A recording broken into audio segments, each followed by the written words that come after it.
Exactly, Charles Blake's wife is truly kind-hearted. Since she joined the family, she has been serving her mother-in-law and taking care of her brothers-in-law, which isn't easy. Don't let her fool you. Who knows what kind of sorcery she might have? Maybe that exorcist was just incompetent and couldn't subdue her. Sophia Blunt shouted angrily. If she has nothing to hide, then where did she sneak off to early this morning? Probably off to secretly drain someone's energy. Auntie, in front of the whole village, even if you have grievances, at least maintain some dignity for the Blake family. Clara Young angrily dumped the basket she was holding, scattering wild mushrooms and herbs on the ground. Want to know where I went? My mother-in-law's medicine is running out, and I wanted to save money, so I went up the mountain to gather herbs, and while I was at it, I picked some mushrooms and wild vegetables to nourish her.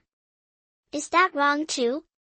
Clara Young took a deep breath, wiping her tears in frustration.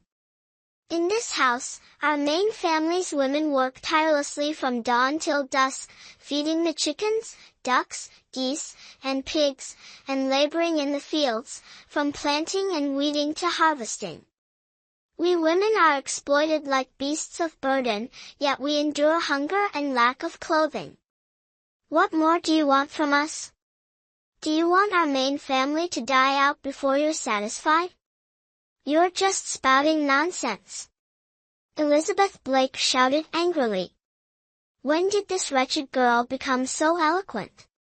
Before, she couldn't even say a word without being prodded and would just silently wipe her tears in secret. Uncle Tam is right, this wretch must be possessed by something filthy. Otherwise, how could she have changed so much? Grandmother, heaven sees and people have hearts. Every day, you claim it's for our main family's good, wanting us to be grateful, but over the years, we've been the workhorses of this house. My father-in-law and husband both went to war and died on the battlefield. The few of us left in the family have been beaten and scolded, enduring it all. Isn't that enough? Do you want us to be driven to death before you're satisfied? I, Clara Young, would rather truly be a ghost. If I were a ghost, I wouldn't have to care about dignity or filial piety anymore. Whoever bullies me, I would repay them tenfold. Daisy Blake shouted loudly, just like my sister-in-law, I don't need you to act. Today, I will hang myself from this tree, and as a ghost, I will seek revenge on you first. Me too. Rose Blake added. Sister-in-law, if we become ghosts, we won't be hungry anymore, and no one will bully us, right? Then I want to be a ghost too, I don't want to be hungry anymore. Peter Blake clung tightly to Clara Young's leg, asking with the innocent words of a child that made those who heard feel heartbroken. This is truly a sin. Indeed. The last time they recruited soldiers, it shouldn't have been the turn of the head of the Blake family's main branch, it should have been the second branch's turn, they have 4 sons. Who says it isn't? No matter how deep the gratitude, 2 lives and all those years should have repaid it already. The Richard Blake household seems peaceful and harmonious on the outside, who would have thought they'd be this kind of people? It's hard to know a person's true nature. Besides, the head of the main branch isn't even a biological child, so there's naturally a difference in affection. Charles Blake, watch your words. Seeing Clara Young becoming more and more agitated, fearing a tragedy, Randy Orton quickly intervened. Clara Young thought to herself, if I don't provoke you like this, would you even speak? Chapter 15, Exposed. Chiefly, you are not only the head of Stonebridge Village but also the head of our Blake family. Tell me, how are we supposed to live like this? Lily has been beaten to such a state by them, even if we wanted to maintain the Blake family's dignity, we are powerless now. Clara Young said, and then knelt down with a thud in front of Emily Green. "Mother, I shouldn't have, 1,000 times I shouldn't have gone up the mountain to gather herbs while everyone was asleep. I was worried that coming back late would delay the farm work and I'd be scolded. Who would have thought? It's all my fault, it's my fault. Mother, hit me, I harmed my siblings, it's my fault." Sob, sob. Clara Young cried uncontrollably, her appearance evoking sympathy even from those watching the commotion. "It's not you who's at fault. It's me. My weak body burdens you all. I deserve to die. What's the point of living like this?" Initially, Emily Green did have some resentment towards Clara Young, but upon hearing that Clara had gone up the mountain early in the morning to gather herbs and pick mushrooms to nourish her, Emily felt deep regret. Being a naturally emotional person, she began to cry even more sorrowfully. Seeing the Main family crying so pitifully, the neighbors couldn't help but criticize Elizabeth Blake and her family. This isn't Charles Blake's wife's fault. Such a dutiful and capable daughter-in-law, doing so much for this family. Going up the mountain early in the morning to gather herbs for her mother-in-law, just her filial heart alone is enough to move heaven and earth. There are wild animals on Mount Datrat. Going there during the day is dangerous, let alone at such an early hour. Didn't you hear Charles Blake's wife? She was afraid of being late for farm work and getting scolded. I never thought the Blake family would be such people. You wretched woman, how dare you tarnish the Blake family's reputation? I'll beat you to death, you insolent wench." Elizabeth Blake, unable to bear the neighbors' criticism, immediately showed her true colors and lunged at Clara Young. "I'll tear your filthy mouth apart. Richard Blake, I'm the village chief here, who do you want to beat to death?" Randy Orton grabbed Elizabeth Blake, asking in a deep voice. "Oh dear, she's shown her true face. Can't keep pretending anymore, the fox's tail is exposed. Look at this, what is this creature? The Main family's so pitiful. Shut your mouths." Elizabeth Blake was still quite afraid of the village chief, and seeing his anger, she backed down, not daring to act further. However, she couldn't maintain any composure in the face of the neighbors' gossip. "All of you busybodies, talking without feeling the pain, when did my family's affairs become your business? Get lost. Ugh! Doing wicked things and not allowing others to speak. If you don't want people to talk, then hide it better, don't expose it. That old Taoist, just looking at him, you can tell he's no good. They think others don't know about their disgraceful deeds. Everyone has eyes, they can see for themselves. Look at the second and third branches, well-fed and well-dressed, and then look at the Main family, pale and sickly. Isn't there something fishy here? Susan Blake, what brings you here? You're a Blake too. Are you trying to stir up trouble?" Elizabeth Blake angrily pointed at the plump woman at the door. "Elizabeth Blake, don't think just because you're older, you can act superior. Sister-in-law Emily might be afraid of you, but I'm not. I've had enough of this. How can anyone bully others like you do? Others might not know, but do you think I don't know why Charles Blake joined the army back then?" Susan Blake retorted, not backing down, and glanced at the village chief Randy Orton. "Mr. Wong, we all witnessed what happened today. We're all Blakes here, you need to be fair." "That's right. You can't bully people like this." The onlookers chimed in. "If this isn't handled, it's as if you're driving this poor widow and her children to their deaths. Peter, you're the only male left in the family now. The future of our lineage depends on you. Kneel and beg the village chief to let us split from the family, Clara Young urged Peter Blake to kneel, accidentally pulling up his sleeve to reveal the whip marks on his small arm from being hit with a willow branch.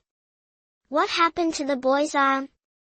Susan Blake, with her sharp eyes, noticed the injuries on Peter Blake's arm and stepped forward to roll up his sleeve. Immediately, the crowd started buzzing. Why does the child have so many injuries? He's just a little boy. Who would be so cruel to beat him like this? Aren't they afraid of divine retribution? This is truly sinful. Peter Blake glanced fearfully at his grandmother, who was glaring at him as if she wanted to devour him, and stammered, "No one hit me.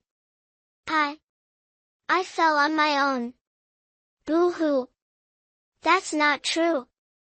Yesterday, Auntie stole an old hen and blamed it on Uncle's family. Grandma found the chicken missing and whipped Peter and Lily. Usually, they take care of the chickens. Daisy Blake shouted loudly. You're lying. Elizabeth Blake's veins bulged on her forehead. You wretched brats want to rebel? Do you have any humanity left? How could you hit such a small child? Susan Blake trembled with anger. I discipline my grandchildren as I see fit. What's it to you? Susan Blake, you're an old hen who can't lay eggs. What right do you have to meddle? If you have the ability, have your own children and discipline them. Elizabeth Blake spat venomously. You shameless old woman. Susan Blake was so furious she nearly fainted. She had married Stone Iron Elephant, the village blacksmith, and they had been childhood sweethearts. Even though they had been married for 10 years without children, their relationship was loving, and her in-laws were understanding and never blamed her. But this had always been a source of pain for Susan Blake, and now Mrs. Blake had struck a nerve, making her despise the old woman even more. Who's more shameless than whom? Occupying space without contributing. Mrs. Blake haughtily retorted. Uncle Wong, everyone can see the situation our family is in. Clara Young supported Susan Blake and looked at Randy Orton. Please, Uncle, help us, we want to split from the family. Clara. Emily Green was taken aback by Clara Young's proposal to split from the family, feeling flustered. Splitting from the family was a big decision. Why hadn't the girl discussed it with her first? It was foolish. Uncle Wong, please save our family. If we don't split, we have no way to survive. Daisy Blake interrupted Emily Green loudly. Chapter 16, The Plot, Mrs. Blake is struck. We want to split the family. Rose Blake, nudged by her sister, decided to speak up, crying as she did so. Emily Green heard Rose and Daisy also demanding the family split. She looked at her youngest daughter, unconscious, wanting to intervene but unable to speak, only wiping her tears. Randy Orton looked at the family, feeling conflicted and unsure of what to say. Indeed, judging a case is easy, judging family matters is hard, and splitting a family is no small matter. What's going on here? Why all the noise? At that moment, Richard Blake returned from outside, frowning at the commotion in his house. Grandpa Peter, you came back just in time to see the mess your family has caused. Randy Orton quickly shifted the chaotic situation to Richard Blake. The main family wants to split, say something. Richard Blake's face darkened upon hearing this. The family is fine as it is, why split? Do you want to be a laughingstock? He glared at Clara Young, seething with anger.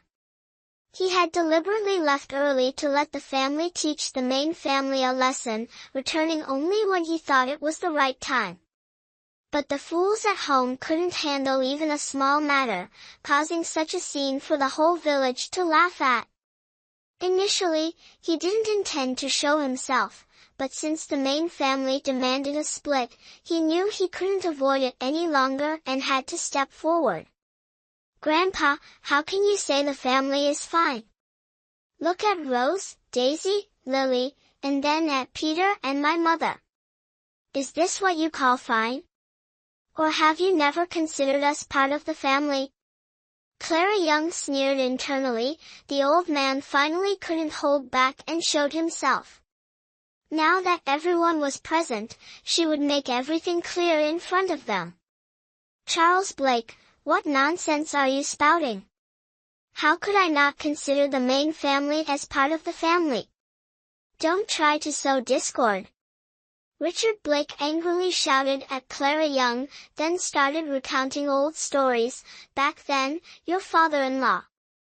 Grandpa, the past is the past, stop bringing it up. Some might say you helped raise our siblings after they passed, while others might think you're just boasting, using it to threaten us for years." Clara Young's eyes reddened with tears of grievance. "Do you think we're all ungrateful and never good enough? My father-in-law was always filial, moved to the West Wing to accommodate you, and never disobeyed your instructions. Speaking of the house, I remember it belonged to the main family of the Blakes, left by Emily's parents." Susan Blake sneered. "I remember that too. When David Lewis's parents passed, he was already 10, a capable boy who handled farming and household chores well, as good as any young man." Mentioning David Lewis, Clara Young's father-in-law, some villagers spoke up in his defense. David Lewis was known for his honest and hard-working nature, always willing to help others, earning him a good reputation. "That's right. When David Lewis's parents died, the Richard Blake family moved in, claiming to help take care of their nephew, Cy. Saying the elderly couldn't endure the dampness of the West Wing? Ridiculous. It was just bullying an orphan. David Lewis indeed worked hard for that family, raising his siblings with great effort. What a joke. I think, taking over his siblings' property is the real truth. Hard to say, hard to say." Hearing everyone talk, the Richard Blake family really is. "You wretched woman. I'll tear your mouth apart." Elizabeth Blake, furious at the villagers' gossip, charged straight at Clara Young, unable to confront everyone else. "It's all this wench's fault. If it weren't for her, how could it have come to this, embarrassing the Blake family in front of the entire village?" Elizabeth Blake wanted to tear Clara Young to pieces, but before she could touch Clara's clothes, she received a hard slap. Mrs. Blake, stunned, took a moment to recover after seeing who had struck her. Why did you hit me?" "I hit you because of your behavior." Mr. Blake angrily slapped Mrs. Blake again. This old woman couldn't read the situation and was causing trouble at such a time. It was enough to drive him mad. "Look at what you've turned this house into!" Mr. Blake shouted as he hit her. "Get back to your room and reflect on your actions. You." Mrs. Blake was shocked that Mr. Blake dared to strike her in front of everyone. She sat on the ground, crying and wailing, "Oh heavens, my own family is trying to drive me to death. I can't live like this." "Shut up." Mr. Blake, seeing that Mrs. Blake still didn't get the message, grew even angrier, veins throbbing on his forehead. "If you keep causing trouble, get out of this house." Mrs. Blake. Frightened by Mr. Blake's outburst, Mrs. Blake's cries were stifled in her throat. Seeing her fall silent, the other members of the Blake family also didn't dare to make a sound, fearing they would provoke Mr. Blake further. After calming the situation, Mr. Blake looked apologetically at Clara Young. Charles Blake, it's my fault for not disciplining the family properly. Whatever happens, we should resolve it privately without letting outsiders laugh at us. But Grandpa. Clara Young began to speak, only to hear Mr. Blake continue, the most important thing now is to treat Lily's illness. Clara. Emily Green quickly rushed over to hold Clara Young's arm, fearing she might say something disrespectful to the elders. Clara Young looked at her unhelpful mother-in-law and sighed inwardly, knowing that today's matter could only end here. It's not the formidable opponents you should fear, but the incompetent allies. However, today's commotion did expose the hypocrisy of the Richard Blake family to everyone, showing the whole village their true nature. In this era, dividing a family wasn't a trivial matter and required the clan leader's consent, opening the ancestral hall, and recording it in the family register. It seemed a careful plan was needed. Grandpa is right, Lily's health is the most important. But now our household has another sick person, with my mother, Lily, and Peter all being frail. We'll definitely need to nourish them carefully these days. What do you think, Grandpa? Clara Young knew when to advance and when to retreat, keeping this grievance in mind. Of course, she wouldn't let herself suffer a loss and was determined to gain some benefits. Chapter 17, These people need proper guidance. You're right, it's important to teach them well.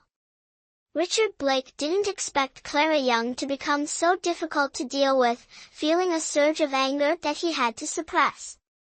However, with many people watching, including the village chief, he couldn't help but show some attitude and had to temporarily appease the main family. However, he wasn't someone who easily let things slide. While patting Peter's head, he smiled with a hidden meaning. Our Peter looks so clever, he's almost at the age to start school.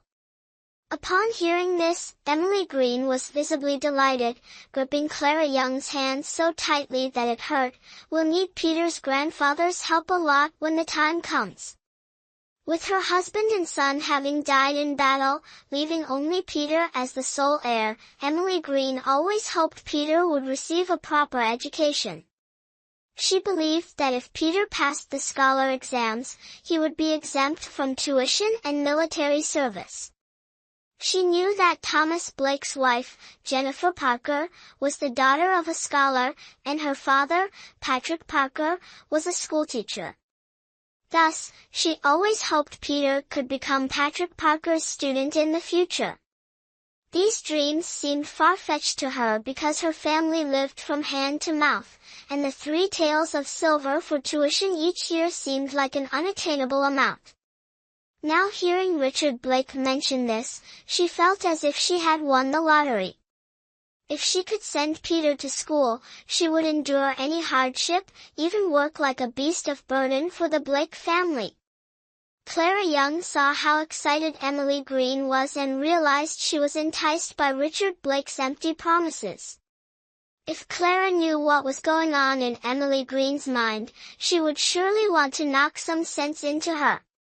Aren't they, the main family members, already working like beasts for the Blake family? When had the Blake family ever cared about them? They were treated worse than animals. But it was clear that Richard Blake was skilled at sweet-talking, with just a few words stirring desire and silencing everyone in the main family, except Clara Young. Even Daisy Blake, who was previously indignant, now fell silent, clearly struck at her weak point and resigned to endure. It seems these people need to be re-educated. Otherwise, no matter how brave she was, she couldn't carry the burden of these people holding her back. Village Chief, today's incident, it's my fault for not managing the family well, and I apologize for the embarrassment. After calming the main family, Richard Blake clasped his hands and apologized to Randy Orton and the others.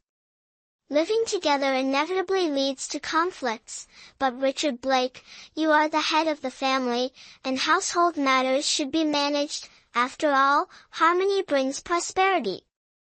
The village chief was also cunning. Seeing the main family had no more complaints, he said a few perfunctory words before leaving.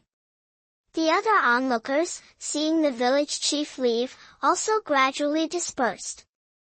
Susan Blake looked at Emily Green with a mix of disappointment and frustration.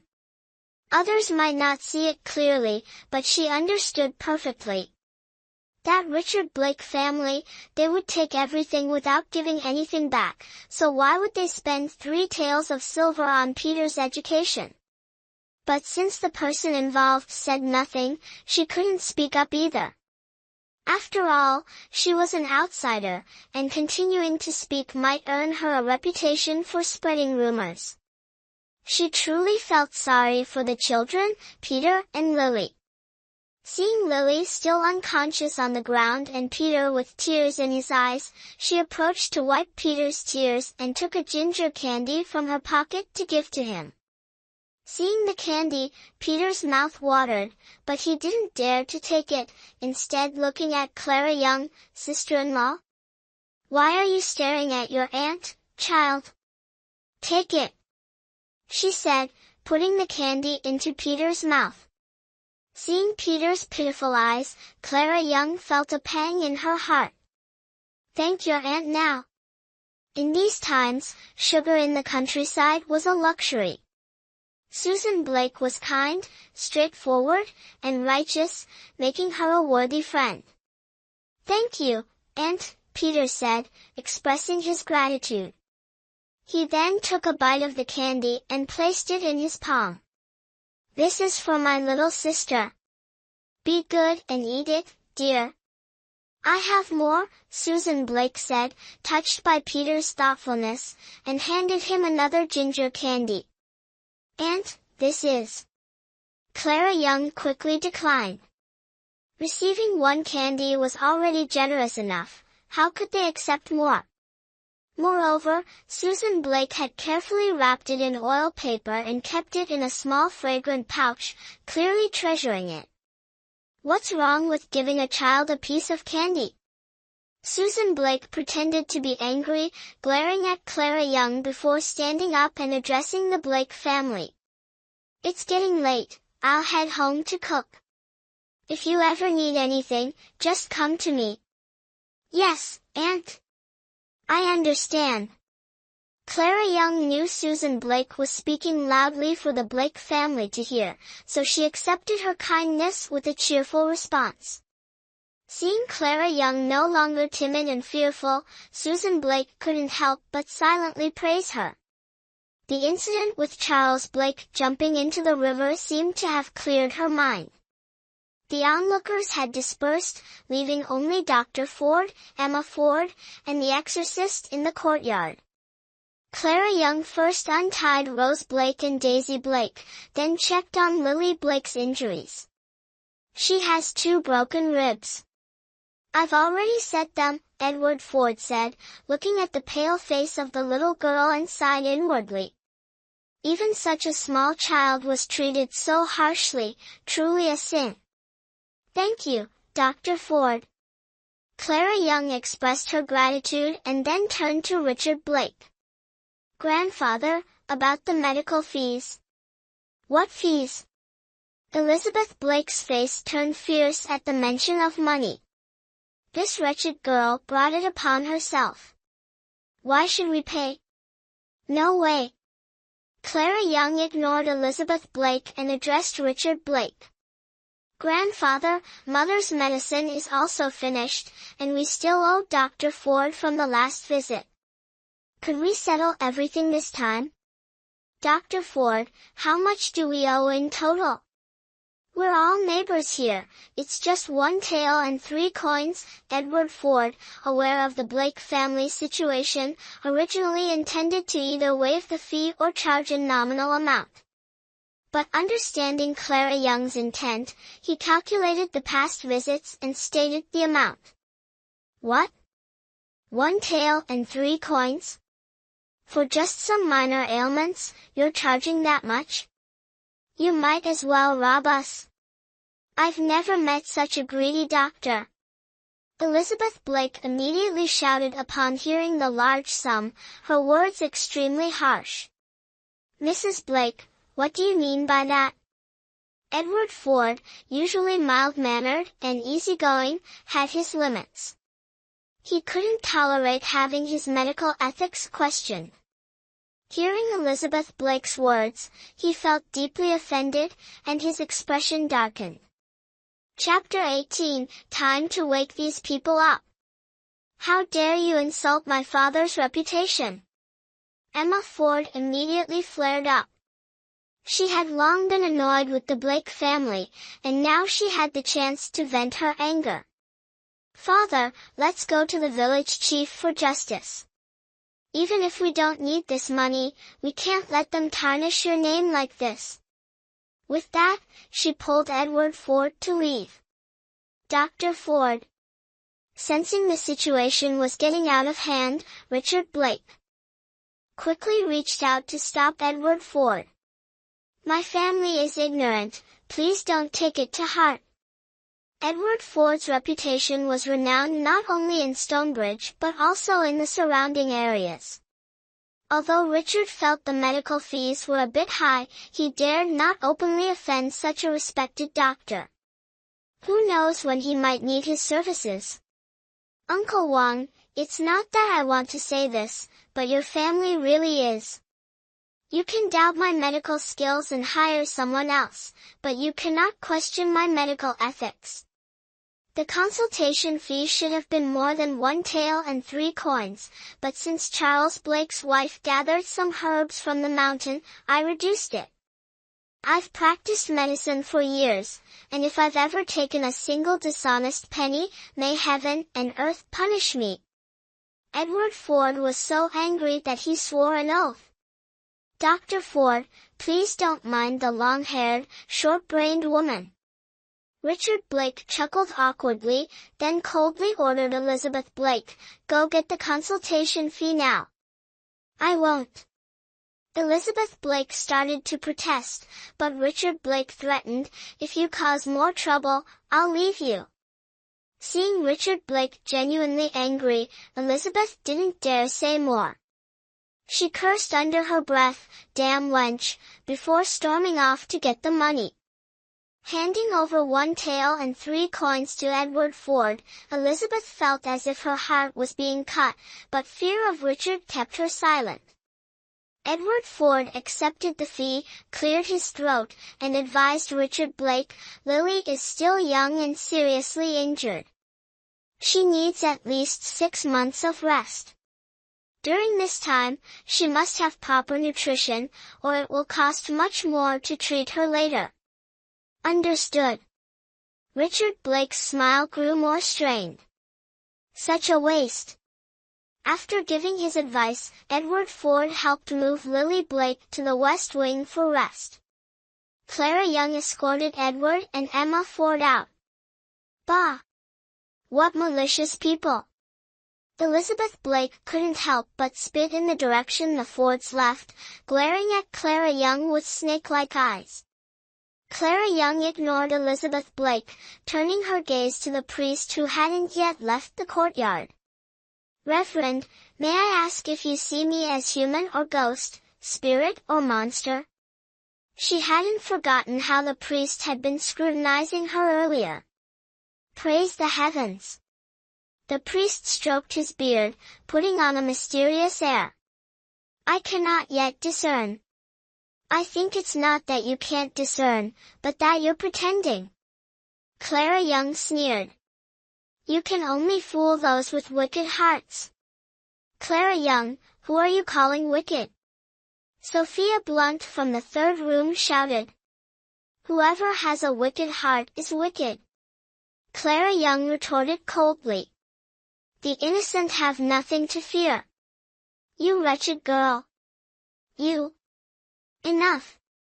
Richard Blake shouted as he saw his family about to argue again. Anyone who causes trouble can leave this house. With his outburst, Clara Young finally found peace and returned to the West Wing. The Taoist watched Clara Young's retreating figure and secretly breathed a sigh of relief.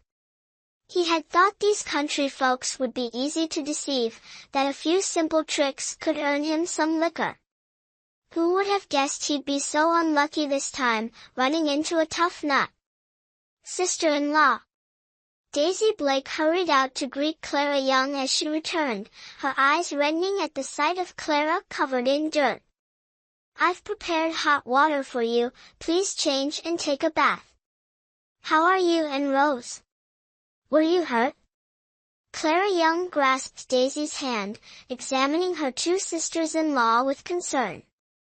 "No, just our clothes got torn and can't be worn anymore."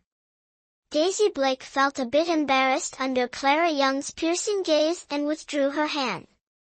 Clara Young was not so easily fooled. She rolled up Daisy's sleeve to reveal red welts from a willow whip, her expression darkening. "And you call this nothing?" "Sister-in-law, they're just surface wounds, no broken skin. They'll heal in a few days." Daisy Blake quickly reassured her. "Really, it's nothing, sister-in-law," Rose Blake added hastily. "Mother told me not to make a fuss, lest it affects Peter's schooling. She also said you shouldn't oppose them anymore, that nothing is more important than Peter going to school." "Ridiculous." Clara Young interrupted Rose Blake angrily, then turned to her mother-in-law, Emily Green. "Mother, do you really believe they'll spend 3 taels of silver a year for Peter's tuition? How could these people be so naive? How could that be false? Grandfather said it in front of everyone today." Emily Green felt uncomfortable being questioned by Clara Young and, thinking of the commotion caused by her earlier, voiced her displeasure. "Clara, you should change this attitude. A woman shouldn't be so competitive, it brings a bad reputation. You weren't like this before." Clara Young laughed in exasperation. "Worried about reputation when survival is at stake? With a mother-in-law like this, no wonder the whole family was bullied into." Silence. Though Clara Young was frustrated with her mother-in-law, she knew she couldn't confront Emily Green directly. In this traditional era, filial piety was paramount. She had treasures with her and could live well if she left, but seeing her family, young and old, injured and ill, she couldn't bring herself to abandon them. Since she couldn't leave, she had to change everything. Clara Young took a deep breath, called Rose Blake, Daisy Blake, and Peter Blake together, and decided to hold a family meeting to enlighten them. "Mother, Rose, Daisy, Peter, try to remember, did Grandfather say today that he wanted Peter to go to school?" "Of course he did. Grandfather clearly said in front of everyone that Peter is smart and it's time for him to go to school. I was right there, I couldn't have misheard." "Rose, Daisy, didn't your grandfather say that?" Emily Green quickly affirmed. Rose and Daisy nodded. Clara Young smiled. "You're right, Grandfather did say that. I heard it too." "Since you heard it, then why?" Emily Green looked at Clara Young with dissatisfaction. "Clara, your brother going to school is a big deal for our family. As long as Grandfather lets him go, I'm willing to work hard for the other rooms. You must know what's important and not ruin things." Chapter 19, Shattering Dreams. I have conditions. Am I the one who can't tell right from wrong, the one ruining things? Clara Young laughed angrily.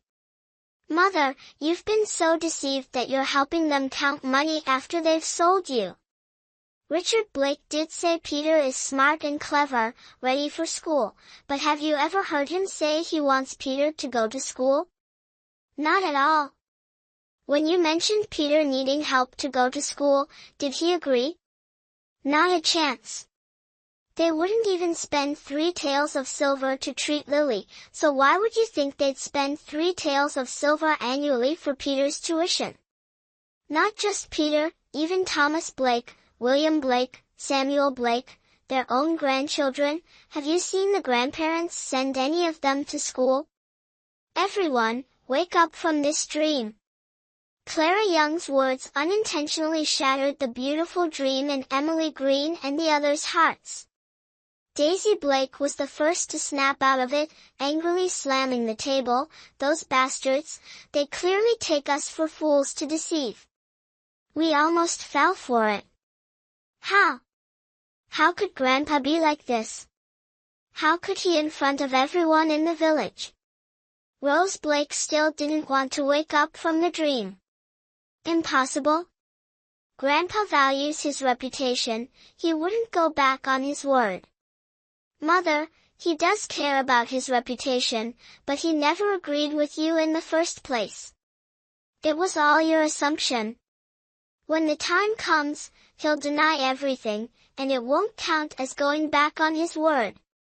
Clara Young extinguished the last hope in Emily Green's heart.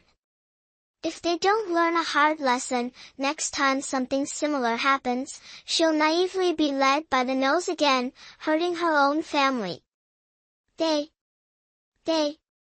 Emily Green was so angry she cried, mumbling, "It's my fault. I'm useless."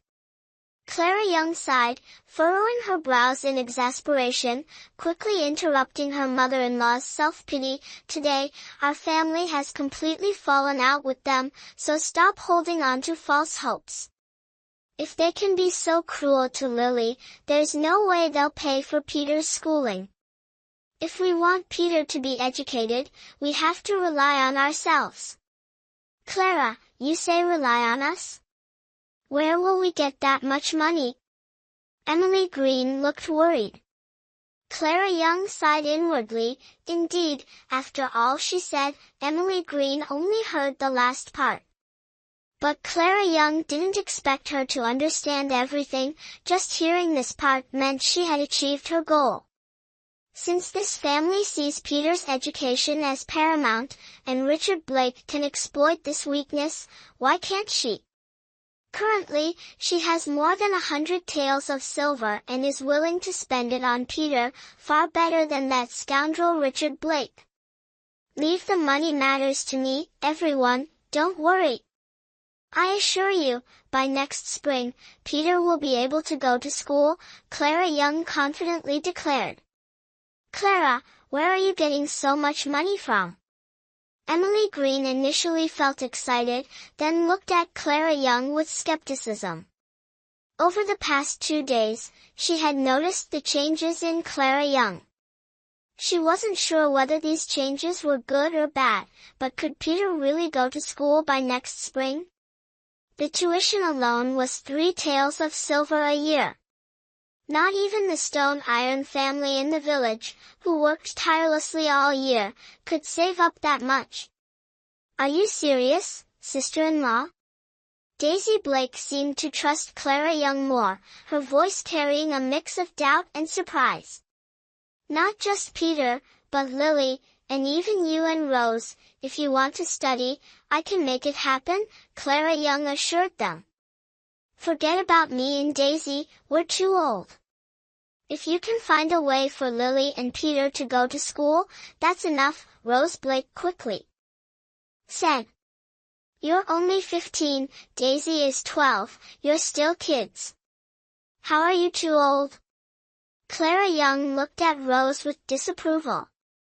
"Clara, are you serious?"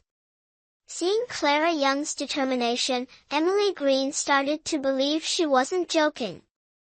Clara Young had changed a lot since she recovered, but she was never one to speak lightly. "When have I ever lied?" Clara Young asked with a frown. "Clara, if you can send Peter to school, you will be the greatest benefactor of our family," Emily Green exclaimed, pushing Peter forward, wanting him to bow in gratitude to Clara Young. Clara Young held Peter back. "Mother, don't be too quick to celebrate. I said Peter could go to school, but there are conditions. Tell us.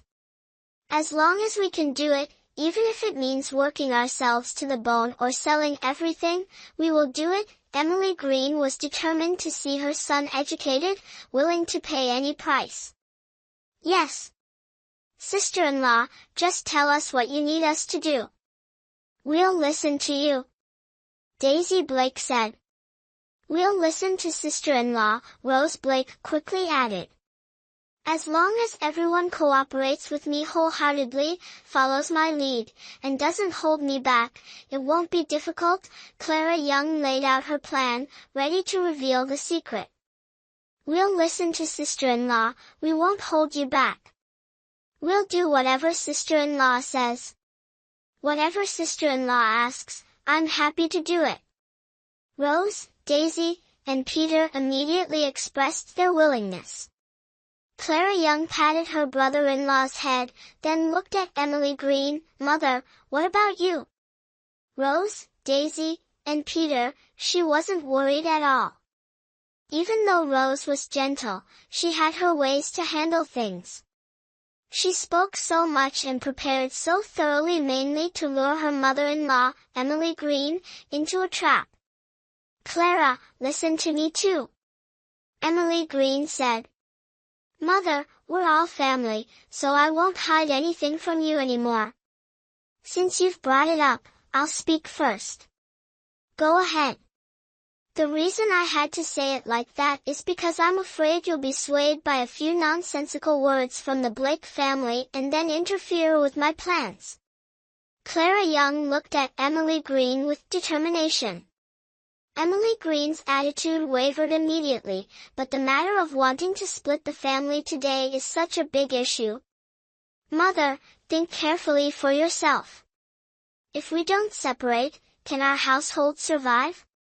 Clara Young rolled up Peter's sleeve to reveal his injury. Look at Peter's wound, and then look at Lily. If we don't separate, who knows if one day Peter might be beaten to death. By then, if he's gone, how will he continue his studies? Peter is still a son of the family, surely they wouldn't. Emily Green weakly defended. But even she knew her words lacked strength. Mother, wake up. They don't care about our household at all. Daisy Blake fumed at the thought of today's events. But splitting the family is a big deal. The clan leader must be a witness. Emily Green said helplessly. Chapter 20, Persuasion. Really want to scold Mother. Even if we need the clan leader to step in, so what? As long as you are determined, unlike today, I guarantee the family will be divided. Clara Young was very certain. We must split the family. Daisy Blake also sided with Clara Young, urging strongly. Emily Green still hesitated, unable to make up her mind. If your father knew, how would I explain this to him later? Mother, if father were alive, would he just stand by and watch us being bullied like this? Your father wasn't like that. If he were alive, they wouldn't dare. Emily Green thought of her late husband, and grief welled up. Why is my life so hard? Clara Young. Really want to scold Mom. Reluctantly, Clara Young had to play her final card. Mom, if we don't split the household, Peter won't be able to go to school. If Dad knows we're splitting the household so Peter can study, he will definitely support it. After all, Peter's education is a big deal, related to the legacy of our main family. Mom, you can't just watch Peter being sent off to the army like the others. This matter. As soon as she heard about Peter being sent to the army, Emily Green's face turned pale. She started wiping her tears, her lips trembling as she looked at Clara Young, unsure of what to say. Clara Young knew Emily Green was beginning to waver, so she continued, moreover, only by splitting the household will the money we earn stay with us. Otherwise, even if we earn a fortune, we would have to hand it all over to them, and Peter still wouldn't be able to study. Exactly. After we split, Rose and I can do more embroidery work and sell it at the market. If it's still not enough for school fees, I can work as a maid for the wealthy. I heard from Emma Ford that she knows someone who became a maid, receiving food and accommodation, and even 2 new sets of clothes each year. After a year, she earns a silver coin too. Daisy said excitedly, clearly having thought about this for a long time. I can also work, Rose quickly added.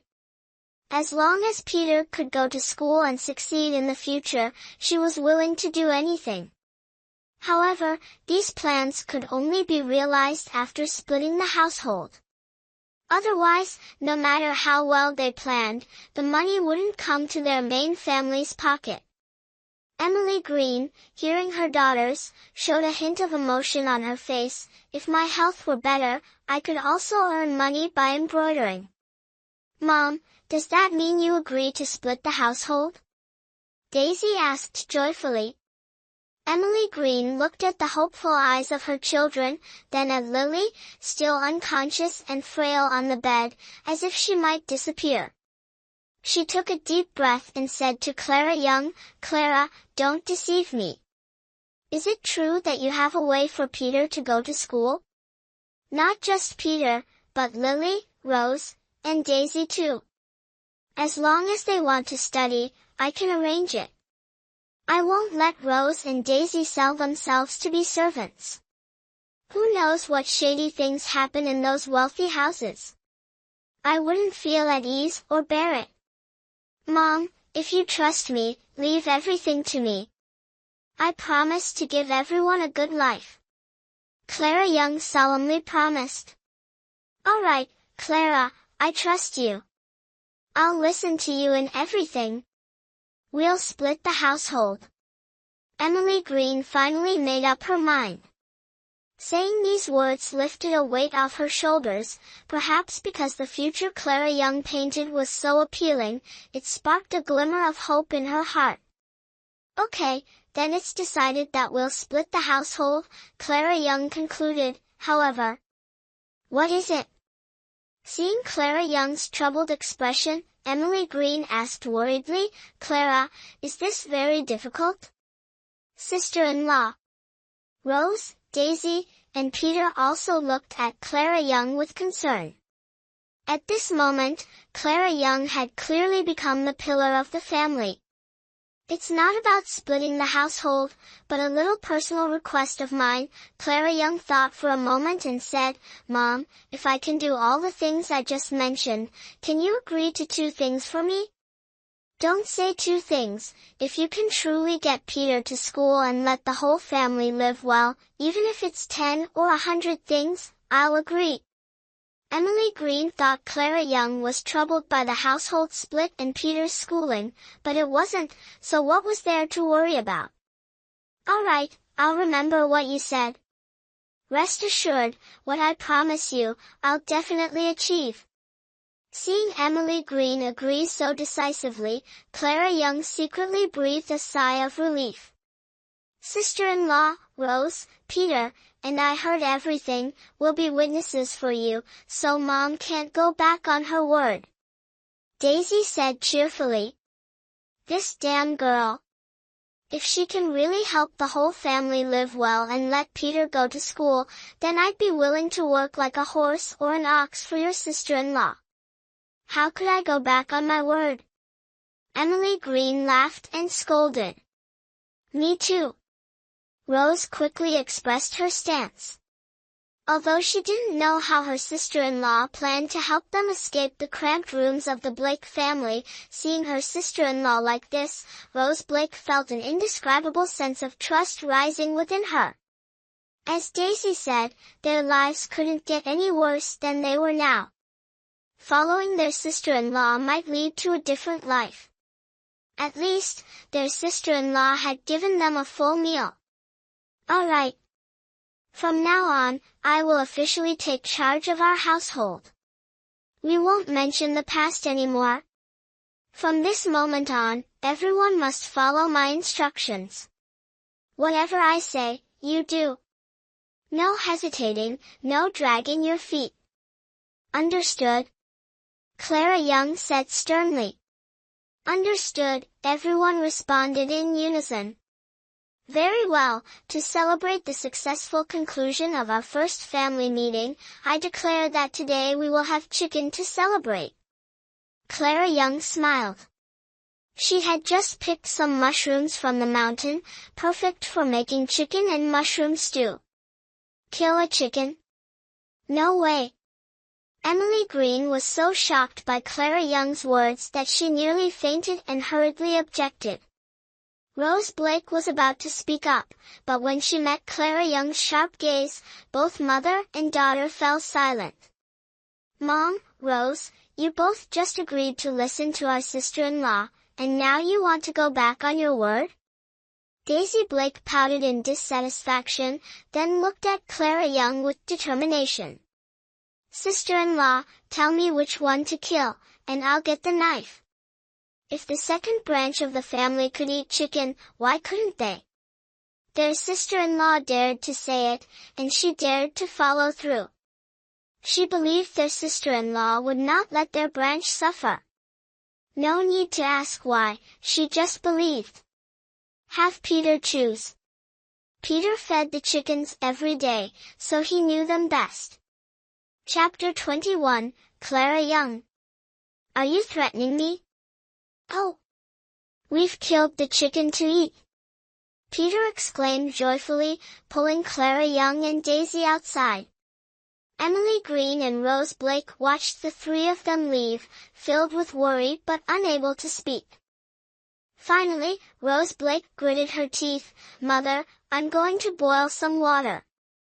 The eldest sister-in-law had made up her mind, and persuading her was useless. If that's the case, she would shoulder everything with her. Emily Green. Watching her obedient eldest daughter leave, Emily Green moved her lips but ultimately said nothing. She just sat beside her youngest daughter, who was still unconscious on the bed, and sighed heavily. Clara Young had killed before. Killing a chicken was nothing, as easy as turning a hand, causing no commotion at all. Moreover, Daisy Blake and Peter Blake, though encouraged by Clara Young, were still children and doing something naughty for the first time, so they were a bit scared and didn't dare make noise. Once Clara Young finished preparing the chicken, the two quickly cleaned up the scene, trying to make it seem like nothing happened, their cautious demeanor amusing Clara Young. Daisy, from today onwards, keep 5 eggs each day. Each of you eats 1, and the rest you give to them, Clara Young instructed while cleaning the chicken and cutting it into pieces to put in the pot. She then took 5 eggs from the nest, washed them, and put them in the pot to boil, asking Rose to watch the fire, while she washed her hands and advised Daisy. Our family has 11 laying hens in total, and we can collect at most 9 eggs a day. Keeping 5 each day seems a bit much, doesn't it? Rose and I are healthy, we don't need it. Daisy protested. She had no objections to secretly keeping a few eggs each day for their mother and siblings to nourish themselves. If her mother hadn't stopped her before, she would have done this long ago. But keeping 5 eggs every day seemed too blatant. If the East Wing discovered it, it would be troublesome. Don't worry, if I tell you to keep 5, then do it. If the East Wing asks, I'll handle it, Clara Young assured, patting Daisy Blake's shoulder. No need to hide it, just eat comfortably. All right, I'll listen to you. Daisy Blake gritted her teeth and nodded. If they dared to kill and eat a chicken, what were a few eggs? Clara Young found Daisy Blake's expression, as if she were going to the gallows, both amusing and endearing. Estimating that it was about time, Clara Young picked up a clay pot and led Daisy to the East Wing to get food. As they reached the door, they saw the East Wing people had just set the table and were about to eat. Oh, perfect timing! Clara Young entered cheerfully. Grandpa, Grandma, Uncle 2, Aunt 2, Uncle 3, Aunt 3, youngest aunt. Oh, Uncle 3 and youngest aunt aren't home today. Daisy and I are here to get food. TSK TSK, why is the meal so plain today, only one stew? Clara Young. Mrs. Blake, upon seeing Clara Young, wished she could skin her alive.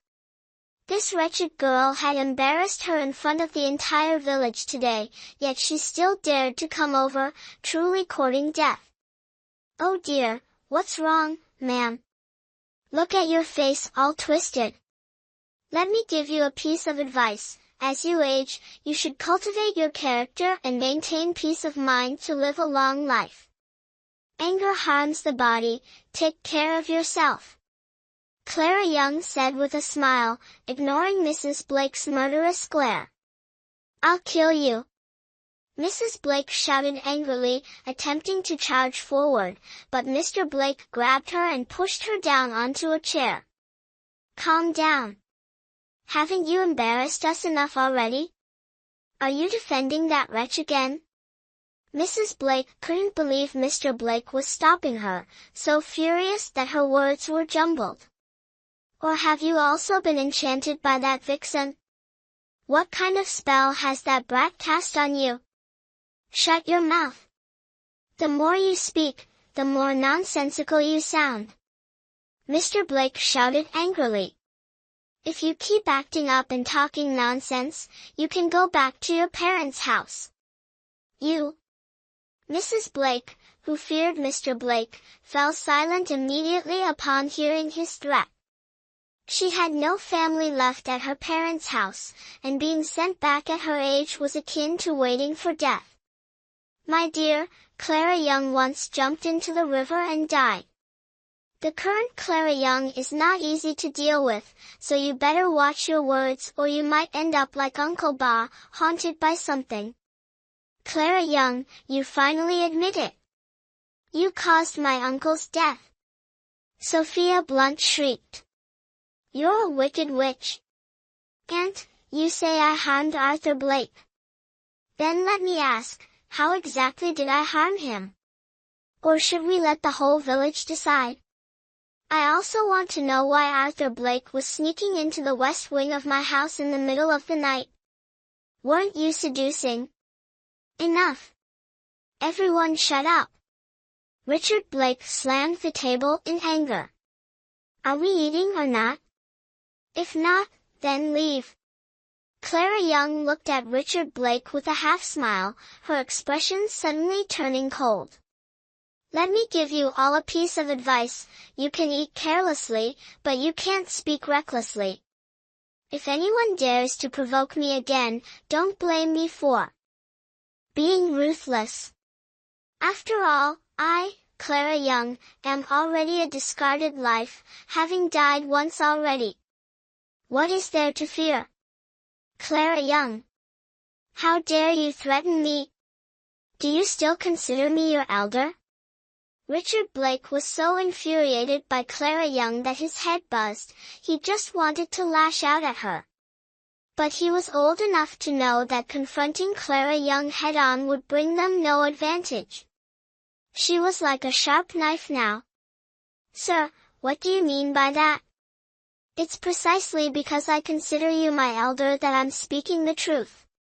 If you find the truth unpleasant, there's nothing I can do. Clara Young finished speaking and waved to Daisy. Daisy, why are you standing there? Get the food. Yes. Daisy quickly moved to gather the dishes from the table, noticing that the Blake family sat silently, not daring to stop her. She admired her sister-in-law as if she were a flood breaking through a dam. Sister-in-law, I've finished. All right. Clara Young nodded, then cheerfully looked at the elder. Grandfather, grandmother, second uncle, second aunt, third uncle, third aunt, little aunt. Oh, I forgot that third uncle and little aunt aren't here today. Well, we'll be leaving first. The entire Blake family watched Clara Young and Daisy leave, their expressions varied and complex. Clara Young, as if not satisfied, paused at the door, turned back, and smiled. Oh, I forgot to mention. Grandfather, today's meal was really lacking. Since everyone at the West Wing is sick, I had to slaughter a chicken for nourishment. What? You? Clara Young, you dared to slaughter a chicken. The idlers of the second branch began to stir in agitation. Clara Young, are you really rebelling now, daring to kill a chicken? Do you all even deserve to eat chicken? Margaret Lewis's words were cut short by Clara Young's piercing gaze. Aunt, listen to yourself. What's so difficult about killing a chicken? Don't talk about chickens. If you provoke me, Clara Young, I might even dare to kill a person. Clara Young smiled, but her smile sent chills down everyone's spine. At this moment, no one dared to doubt Clara Young's words. I didn't just kill one chicken, I also boiled 5 eggs. From today onwards, the West Wing will eat 5 eggs every day to nourish themselves until Lily and the others recover. Clara Young looked at the resentful yet helpless eyes in the dining hall, feeling immensely satisfied inside. After all, the doctor said they are too weak and need careful treatment, lest we spend more money. I'm just following the doctor's advice. The kind master surely wouldn't want anything to happen to the West Wing, right? All right. I know about this now. Get your food and go back. Richard Blake angrily clenched the edge of the table, veins bulging as he struggled to restrain his anger and not lash out at Clara Young. Then I won't disturb your meal any longer. Enjoy your meal. Seeing she had provoked them enough, Clara Young smiled and turned to leave. How can this be? Once Clara Young and Daisy Blake left, Richard Blake couldn't hold back any longer and slammed the table in anger. That damn woman, does she want to ruin the Blake family? Elizabeth Blake began to wail. Just thinking about Clara Young daring to boil eggs and kill a chicken felt like a stab to her heart, causing her immense pain. Their family only dared to slaughter chickens during the new year, never wasting like this on ordinary days. Grandfather, the people in the West Wing are outrageous. Do those lowly ones deserve to eat chicken? Thomas Blake, the eldest grandson, caught his wife Jennifer Parker's glance and immediately showed indignation. Jennifer is pregnant with our family's eldest grandchild and hasn't even had chicken for nourishment. I don't mind, but with grandparents as the elders not having any, how could I, as a younger, dare to overstep? Jennifer Parker seized the opportunity. Did you hear that, dear? Did you hear that? Elizabeth Blake echoed Jennifer Parker's sentiments. Jennifer is indeed a well-bred and understanding lady, unlike that wretched Clara Young. Father, Mother, we must find a way to deal with those in the West Wing. Margaret Lewis, long envious, chimed in, today they dared to eat chicken, who knows if tomorrow they'll slaughter a pig. At this rate, won't they ruin the whole family? Exactly, Father, we all know you are kind, but those in the West Wing are too much, not respecting their elders at all. Sophia Blunt from the third branch added, we can't keep enduring this, letting us live in constant unrest. Say something, old man. Mrs. Blake urged. What is all this noise? Mr. Blake sternly glared at everyone in the dining room. Eat. He then picked up his chopsticks to eat, but seeing the pot of soup with just a few floating vegetables, the veins on his forehead twitched. Just soup left, how can we eat? William Blake grumbled. Bang! Mr. Blake angrily slammed his chopsticks on the table, shouting, "If you don't want to eat, then get out." After speaking, he angrily walked away. "Mother, what's wrong with father?" After Mr. Blake left, Sophia Blunt cautiously asked Mrs. Blake. "What else could it be? Isn't it because of that wench from West Wing who made him angry?" Mrs. Blake said venomously. "Mother, father won't just let this go, right?" Margaret Lewis frowned. "We don't have many chickens, and if we keep indulging like this, by the time Jennifer gives birth, there won't be any eggs left. What can we do if he doesn't let it go?" Even though she was furious, Mrs. Blake dared not act rashly, fearing Mr. Blake would send her back to her family. Her family had no one left, and at her age, being sent back would mean waiting to die. "Mother, don't say that." Jennifer Parker rolled her eyes, stepped forward, and held Mary's hand, saying, "Whether I eat eggs or not doesn't matter. Don't make things difficult for grandmother.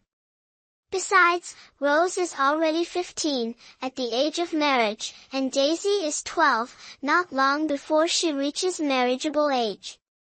Don't let these small matters ruin their reputations, making it hard for them to marry into respectable families.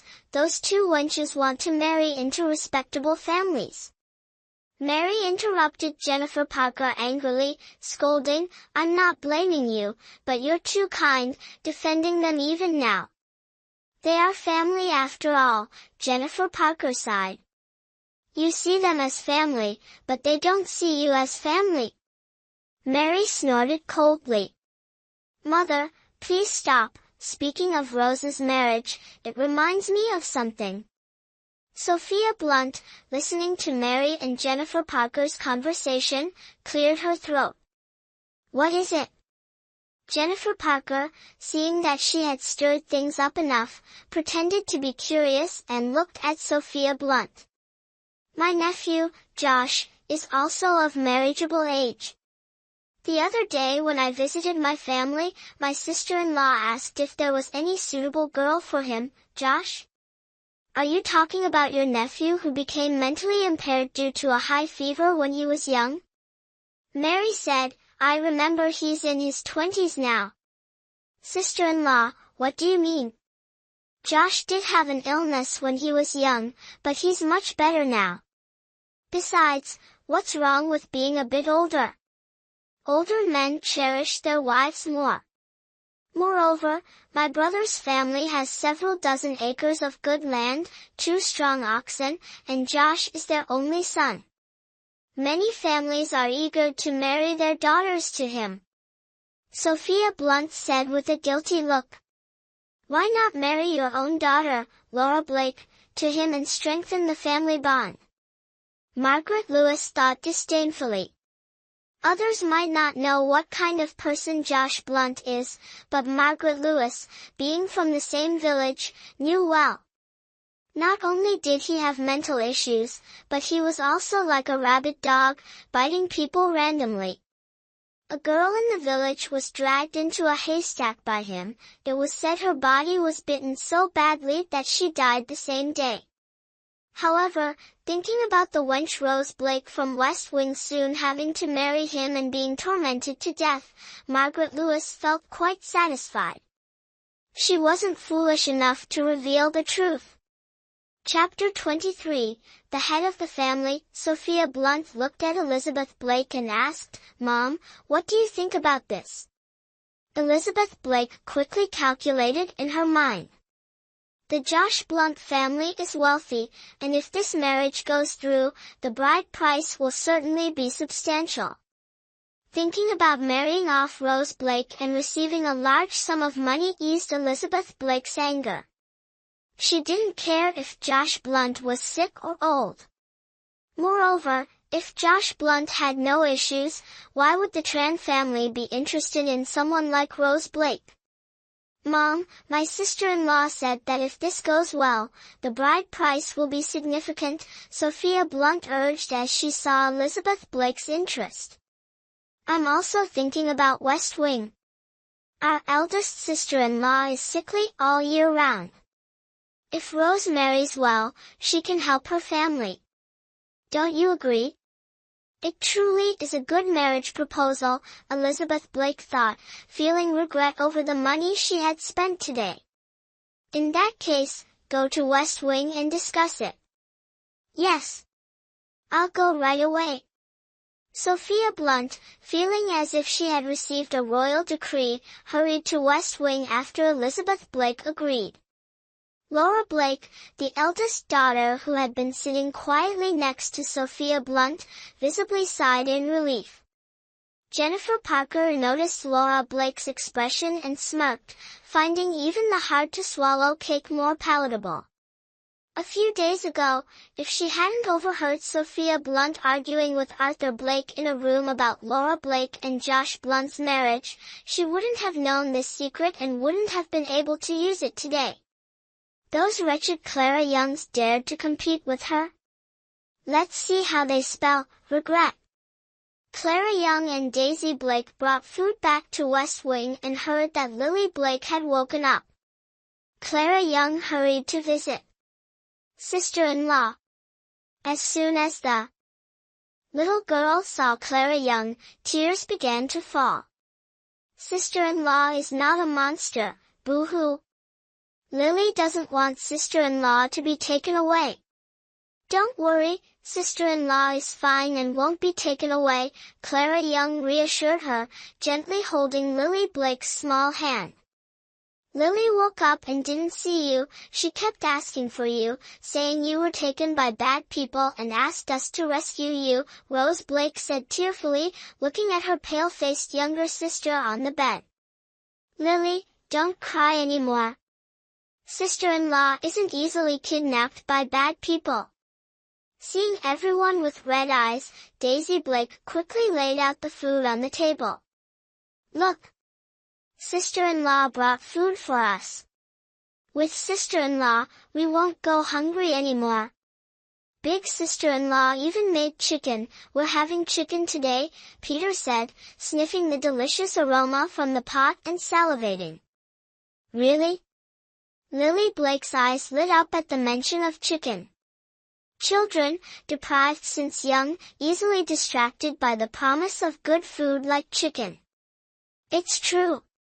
If you don't believe me, smell it. Peter took a deep breath. Lily imitated Peter, but the deep breath caused her chest to hurt. Her face turned pale, yet she held back her tears. It really smells like chicken. So fragrant. Clara Young looked at the two children, feeling a pang of sorrow, and patted their heads. Remember to eat a lot during dinner, okay? Yes. The two children nodded happily. Clara Young made an excuse to return to her room to fetch something, quickly grabbed a bowl, and darted into the space. When she returned, the bowl contained a bit of the space spring water. She scooped some chicken soup into the bowl and gave it to Lily to drink. Although she wasn't sure of the miraculous effects of the space spring water, since drinking it, she felt full of energy and her spirits were high. She hadn't eaten since last night but didn't feel very hungry. Moreover, on the mountain, she also let the masked person drink 2 sips, and this water must be good for the body. In Lily's current state, she couldn't eat much chicken, so she decided to let her drink some chicken soup mixed with the spring water. After tearing a piece of meat from a chicken drumstick and feeding it to Lily, Clara Young didn't let her eat any more meat. Instead, she picked up a spoon and fed her some chicken soup. Sister-in-law, is this chicken soup? It's so delicious. Lily sipped a mouthful of chicken soup, smacked her lips twice, and her eyes sparkled with little stars of happiness. If you like it, drink a little more. Try to eat light food for the next 2 days. Don't eat too much chicken, but feel free to drink the soup, Clara Young said, her heart melting at Lily's expression. Okay, Lily Blake nodded happily. Being able to drink such delicious chicken soup makes me very content. Sister-in-law, don't worry, I'll recover quickly to help with the housework. The housework is taken care of by us, just focus on getting better. Clara Young patted Lily's head. It was true that children from poor families learned responsibility early. She felt sorry for Lily being so young yet so understanding. After feeding Lily Blake an entire bowl of chicken soup, Lily said she was full. Clara Young noticed her eyelids drooping and knew she was tired. She checked Lily's forehead to ensure she wasn't feverish, and seeing that everything was fine, she let her sleep. "Clara, come eat," Emily Green called out. Once Clara Young finished tending to Lily Blake and turned around, she noticed everyone was waiting for her to start eating. "Mom, why are you all waiting for me? Please, start eating." Clara Young laughed. "Sister-in-law is now the head of the household. It's not right for us to start eating before you," Daisy Blake said with a smile. Clara Young. She had forgotten how many customs the ancients had. Clara Young quietly looked at Emily Green, who was also watching her, waiting for her to take the first bite. Clara smiled slightly, picked up a piece of chicken, and put it in her bowl, saying, "Let's eat." Clara Young wasn't shy and didn't mention that there was no need for formalities among family. As the head of the household, she had to maintain her authority, and some customs were beneficial, at least in helping her quickly establish her credibility. Right now, she needed credibility. "Clara, maybe we should take half the chicken to the grandparents," Emily Green suggested cautiously. Hearing this, Clara Young slowly put down her chopsticks and turned to look at Emily Green. "Clara, I. Though Clara Young only looked at her without saying a word, her expression neither happy nor sad, it made Emily Green even more speechless. Emily Green felt a chill from Clara Young's calm gaze, as if a heavy stone was pressing down, causing her to lower her head slowly. Chapter 24, I'll tolerate you for now. "Mom, you really are." Daisy Blake was at a loss for words. East Wing has delicious food but never thinks to share with us. We've just had a full meal, and you've already forgotten how often we went to East Wing asking for food, only to be scolded and beaten, not even getting a piece of vegetable or a drop of soup. It's just that there are elders, and we should be filial. Emily Green mumbled in defense. "Mom, let's eat." Rose Blake noticed Clara Young's face darken and quickly placed a piece of chicken in Emily Green's bowl, whispering, "Listen to the elder sister-in-law." "Yes. Let's eat." "I misspoke." Emily Green sighed softly. "Well, as long as Clara can truly find a way for Peter to go to school, let her do as she pleases. Big sister-in-law, have a chicken wing." Daisy Blake offered a chicken wing to Clara Young, smiling ingratiatingly. Clara Young finally picked up her chopsticks but placed the chicken wing in Peter's bowl, choosing to eat wild mushrooms herself. The wild mushrooms, free from pollution and simmered with naturally fed chicken, were fresh and flavorful, even better than the chicken itself, Clara thought. "Elder sister-in-law, you should eat some chicken too, don't hold back," Peter said thoughtfully, his small mouth full. "Yes, Peter, be good and eat more." Clara Young smiled, her earlier discomfort dissipating. Although Emily Green had handed over the household management to her and agreed to split the family for Peter's education, Clara Young knew changing Emily's ingrained mindset wouldn't happen overnight. It would take time and patience. A large old hen weighing 7 to 8 pounds, along with wild mushrooms, eggs, and food brought from the canteen, was enough to fill everyone's stomachs. Clara Young wasn't very hungry, but seeing everyone enjoy the meal made her appetite grow, and she managed to eat an extra corn cake with the chicken soup. As they were enjoying the meal, Clara Young heard a noise outside and narrowed her eyes. Those people were impatient, arriving so soon. Sophia Blunt entered, immediately catching the aroma of chicken soup. Seeing the main family gathered around the table, with not only chicken and vegetables but also corn cakes and eggs, everyone eating heartily, made her eyes burn with jealousy. Since marrying into the Blake family, she had only eaten a few eggs during her pregnancy. Because she only gave birth to daughters, Elizabeth Blake didn't even allow her eggs during confinement. During festivals, when the family cooked chicken, she only received chicken skin and neck, unlike the main family, who ate plenty of chicken. The more she thought about it, the more unfair it seemed. But remembering her purpose for visiting West Wing, Sophia Blunt rolled her eyes and said with a smile, "Big sister-in-law, you all are having a meal." Emily Green was about to greet her when Clara Young lightly coughed. Emily glanced at Clara Young, then lowered her head, pretending not to see Sophia Blunt. "Sophia Blunt. Emily Green, you frail thing, you've done quite well already."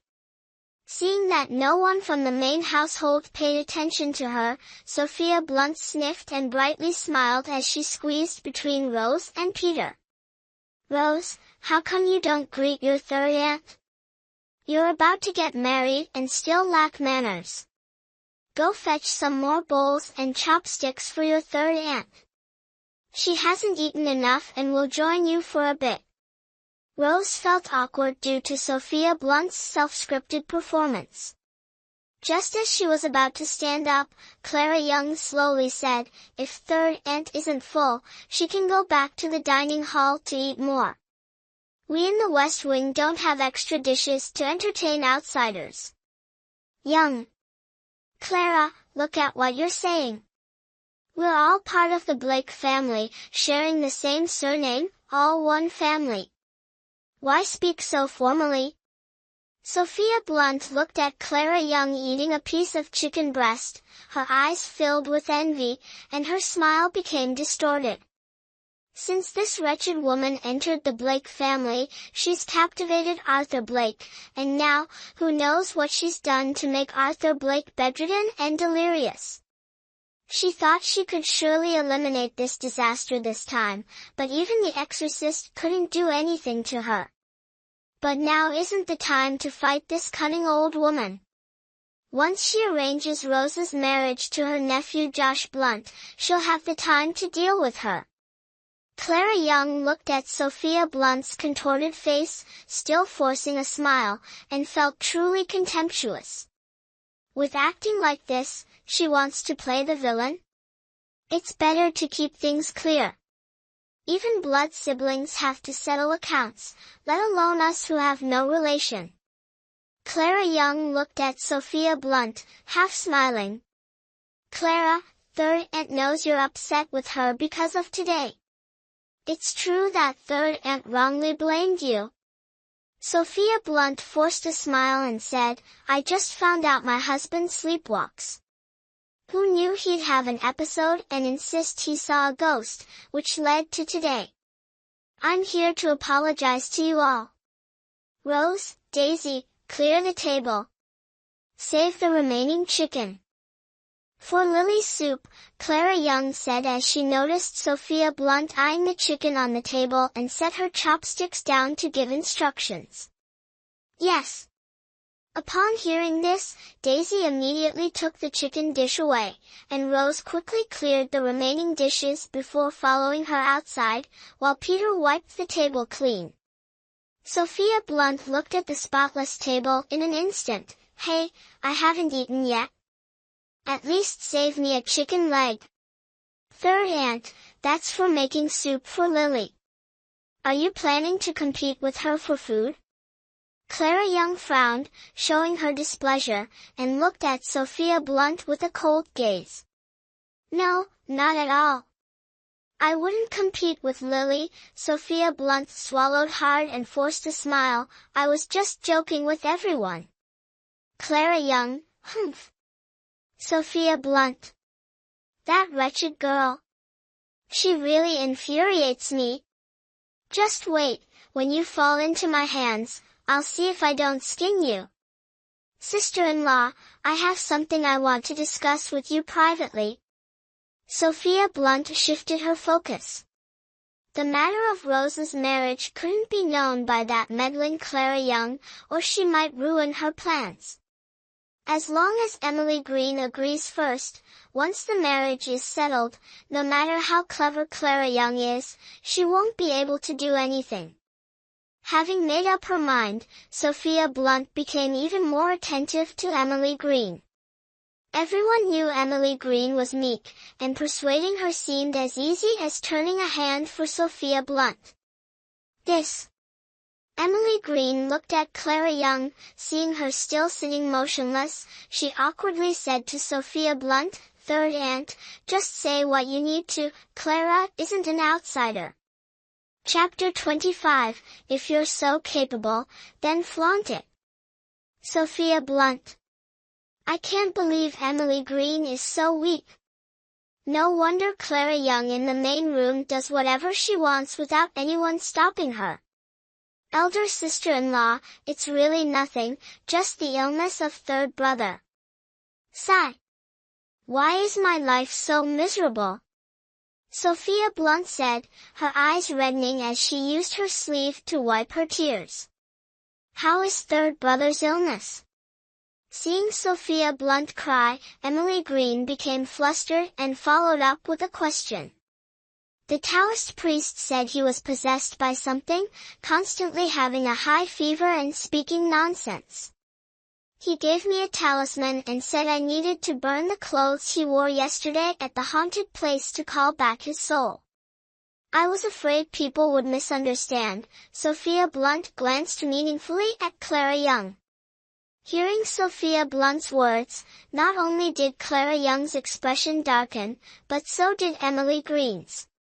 Widows' houses are always full of gossip, especially when there are two widows and a daughter like Rose who is of marriageable age. If last night's events were to spread, regardless of the truth, it would be like throwing a bucket of dirty water on them. Third brother is truly useless. Although she was very angry inside, Emily Green, being naturally timid, couldn't bring herself to say anything harsh. It took her a while to finally mutter a sentence. You're right, elder sister-in-law. This illness of third brother needs immediate treatment, Sophia Blunt said ambiguously. Third uncle's bad habits need to be treated properly. Otherwise, this time he might lose his soul, and next time, who knows, he might lose his life, Clara Young said nonchalantly. Charles Blake. How can you talk like that? Are you cursing your third uncle to die? Sophia Blunt exploded upon hearing Clara Young, unable to hold back her anger. Aunt, I didn't mean it that way. I'm concerned about third uncle's health. People say we have 3 souls, and losing one is no small matter. A soulless person is like an empty shell, Clara Young explained thoughtfully. Clara is just worried, Emily Green quickly interjected, seeing Sophia Blunt's unpleasant expression. Oh! Hearing Emily Green's words, Sophia Blunt immediately took advantage, grabbing Emily Green's hand and lamenting until Emily agreed to let her go to the Western Temple to burn offerings and call back the soul.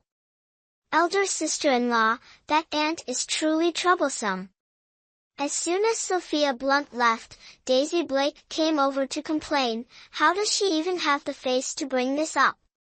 She had been eavesdropping outside, fuming with anger. Let it go, don't be angry, people like that aren't worth it. Clara Young pinched Daisy Blake's puffed-up cheeks and thought about what Sophia Blunt said, a slight smile appearing on her lips. The purpose of her visit this time might not just be about calling back Arthur Blake's soul. But regardless of what she or the people in the eastern courtyard wanted to do, Clara wasn't worried. She was concerned they wouldn't do anything at all. Otherwise, her performance at the dining hall today would be in vain. After comforting Daisy and checking Lily's temperature to ensure she wasn't running a fever, Clara Young finally excused herself, citing fatigue, and went to her room to rest. Earlier in the day, she had hurriedly entered the space and only noticed that the sweet potato field planted that morning was now lush and green. She hadn't had time to observe closely. Now, looking again, she saw they were growing splendidly. She dug up the soil beside them and saw the roots were beginning to form tubers. This discovery delighted Clara Young immensely. She wasn't sure how time was calculated in this space, but at this rate, they wouldn't have to worry about food for long. Sweet potatoes not only have edible tubers but also leaves that are nutritious, boosting immunity, protecting eyesight, promoting lactation, detoxifying, and anti-aging. Clara Young thought about how these sweet potato leaves could be stir-fried or steamed and dipped in garlic sauce, and she couldn't help but salivate. She wondered if the sweet potatoes grown in this Rui treasure land would taste better than those outside. Just as she thought of this, she was hit on the head with a book. Clara Young rubbed the sore spot, complaining, "Could you be a bit gentler?" "No way. How dare you question the abilities of my celestial weapon, serves you right. Clara Young. If you're so skilled and arrogant, then prove it." Clara Young picked up the weapon, the Venom Codex. Is it possible that she's meant to learn both medicine and poison techniques? Clara Young rubbed her head, still aching from being hit, and attempted to open the book, only to find that the Venom Codex couldn't be opened at all. Clara Young, what is this? Could it be a fake book? The Venom Codex is no ordinary book. You must have studied at least 3 medical texts before you can practice it. Clara Young, so that's how it is. Including The Way of the Needle, Clara Young now had 4 books in her possession: The Way of the Needle, The Herbalist's Grimoire, Pulse of Life, and the Venom Codex. Among these, she had already mastered the theory of the Way of the Needle and had practiced it once. She just needed to continue practicing to become proficient. As for the Herbalist's Grimoire, she had only skimmed through it once and recognized some common herbs. She hadn't yet looked at Pulse of Life or the newly acquired The Venom Codex. Looking at the 3 thick books in front of her, Clara Young silently encouraged herself to keep going. She picked up Pulse of Life first, opened it, and focused her mind on reading. This book primarily discussed using the 4 diagnostic methods of traditional Chinese medicine: observation, listening, questioning, and pulse-taking, to treat and save patients, with a focus on pulse diagnosis. When studying The Way of the Needle, Clara Young could rely on her previous knowledge of human acupuncture points to learn quickly, but with Pulse of Life, she had no such advantage other than a good memory. The profound mystery of traditional Chinese medicine lies in pulse diagnosis. Some people, despite learning from a master for over a decade, still have mediocre skills, let alone Clara Young, who was only reading books without guidance and couldn't practice to gain experience. Sigh. Even if I memorize the entire Pulse of Life, without patience to practice pulse diagnosis, it's just empty theory. If only I could have a real patient every time I study a type of pulse. Combining theory with practice would be ideal. As soon as Clara Young finished lamenting, a line of information appeared in her mind. This is not difficult. Clara Young exclaimed, "If you have the ability, make it happen." Boom! As soon as she spoke, a wooden arm appeared before her. An arrogant voice echoed in her mind, "This is the ancient heartwood transformed, just name a type of pulse, and it will manifest that pulse for you." "What a treasure!" Clara Young exclaimed in amazement, "With this divine wood's help, I'll surely succeed effortlessly." Humph! Clara Young no longer cared whether the supreme immortal was arrogant or not. She hugged the wooden arm like a treasure, grinning widely. With the aid of the ancient heartwood and diligent study, Clara Young made significant progress. By the time she heard a knock on the door outside, she had already, according to Pulse of Life, groped her way into the basics, trained the sensitivity of her fingertips, and could skillfully take pulses and diagnose some simple pulse patterns. It seems that she'll have to seize more time for studying in the future. Chapter 26. Are you human or ghost? Clara Young stepped out of the space, massaging her sore neck, and opened the door for Daisy Blake, contemplating in her mind. "Sister-in-law, you're finally awake," Daisy Blake said, looking relieved as she glanced at Clara Young. "How long have I been asleep?" Clara Young asked, noticing the sky outside gradually darkening.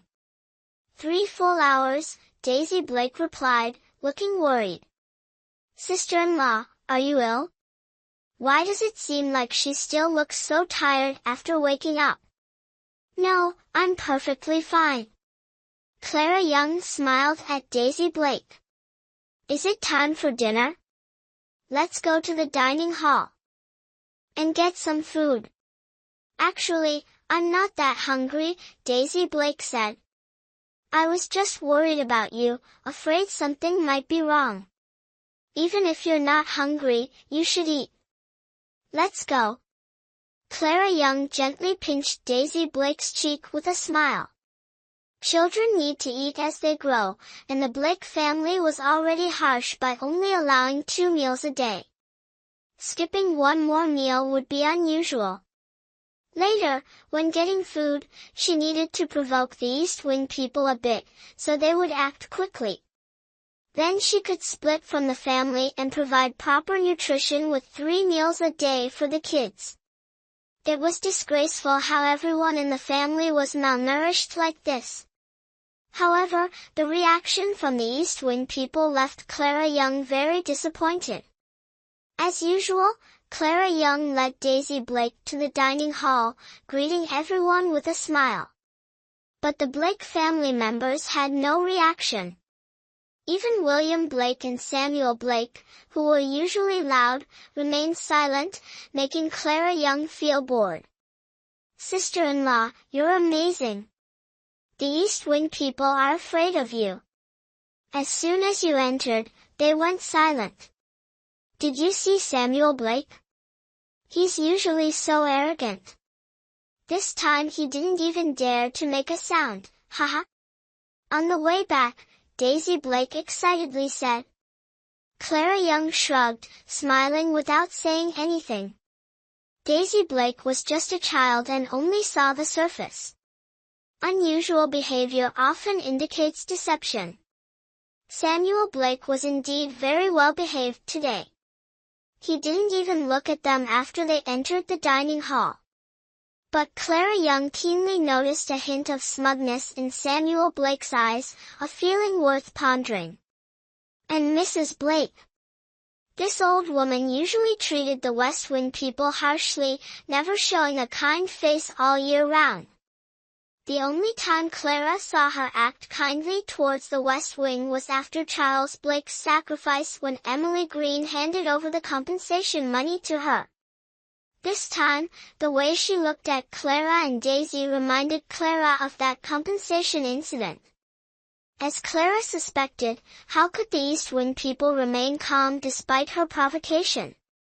They were definitely plotting something, trying to lull them into complacency. Clara Young silently noted these changes in her heart, maintaining a calm demeanor as she returned to the West Wing with Daisy Blake. After dinner, Clara Young played with Lily Blake for a while, checked her pulse, then excused herself, claiming fatigue, and went back to her room, closing the door. To avoid disturbances and another incident with Arthur Blake spying, she found a piece of cloth to cover the hole in the window. As for the hole in the roof, Clara Young quietly sighed. Fortunately, it's summer now, she could just pretend she was enjoying the cool air. After entering the space, Clara Young became eager to study pulse of life. In the space, there was no concept of time, and Clara Young didn't know how long had passed until she heard noises in the yard and hurriedly exited the space. Sophia Blunt entered the yard, muttering to herself while holding the clothes Arthur Blake wore last night. Under the moonlight, Clara Young clearly saw the malicious look in her eyes and couldn't help but smirk coldly. Thanks to the space, she felt her senses had been significantly enhanced, otherwise, she wouldn't have heard the commotion when Sophia Blunt approached the West Wing or seen her expression so clearly in the dark. Ah! Sophia Blunt suddenly looked up and, upon seeing Clara Young standing at the door, screamed in fear, "Are you human or a ghost?" No wonder Arthur Blake was so frightened last night. Now she felt her heart pounding in her throat. "Aunt, does it matter if I'm human or a ghost?" Clara Young smirked mischievously, her eyes coldly fixed on Sophia Blunt. You. Ah! Don't kill me! Don't kill me!" Sophia Blunt trembled under Clara Young's gaze and fell to the ground. "What are you yelling about in the middle of the night?" Elizabeth Blake, waiting outside, was annoyed and walked in, scolding. "Mother! Ghost! Ghost! It's a ghost!" Sophia Blunt, seeing Elizabeth Blake as her savior, crawled over to her, trembling and pointing at Clara Young. "Shut up!" Elizabeth Blake glanced at Clara Young standing at the door, saw her shadow on the ground, and kicked Sophia Blunt hard, shouting, "If you keep screaming nonsense, get out!" "Mother, it..." Sophia Blunt trembled as she stood up, fearfully looking at Clara Young. "Aunt, are you too afraid our family will be at peace? Last night it was Uncle, now it's your turn. Yesterday you invited a Taoist to catch ghosts. Tomorrow, are you planning to invite a monk to exorcise demons?" Clara Young sneered, "Or should I invite the village chief to come and clear things up?" No. Clara, Aunt misunderstood you." Hearing Clara Young mention the village chief, Sophia Blunt calmed down, seeing Clara Young's shadow now, and quickly burned a talisman, mumbling a spell to summon Arthur Blake's spirit, then silently returned with Elizabeth Blake. "Sister-in-law, these people are really troublesome." Daisy Blake, putting on a coat, yawned and said, "Let them be, let's go back to sleep." Clara Young went to the door, blocked the broken door with a piece of wood, and returned to the room with Daisy Blake. Clara Young continued to return to the space to study pulse reading. Feeling tired, she drank a few sips of spring water in the space to refresh herself, then continued her research.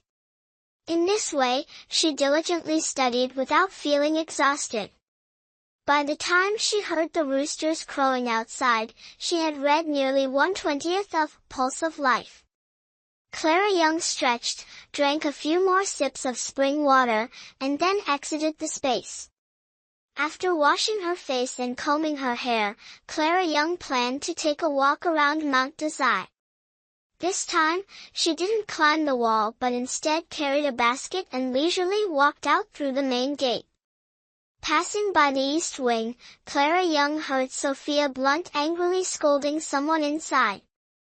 She pressed her lips together, her expression showing a hint of sarcasm. Sharp ears and keen eyes aren't always a good thing. Upon reaching Mount Desai, Clara Young took out the Shinong Herbal Classic, comparing it as she walked and casually picking some herbs. Unfortunately, they were all common herbs, not worth much. Chapter 27, Embarrassed, Lie down and take off your clothes. It's said that deep within Grand Manor, there are numerous rare medicinal herbs, but that remote mountain area is also home to many fierce beasts. In the surrounding villages, there have been cases of people being eaten by wolves or bitten by venomous snakes, leaving them disabled.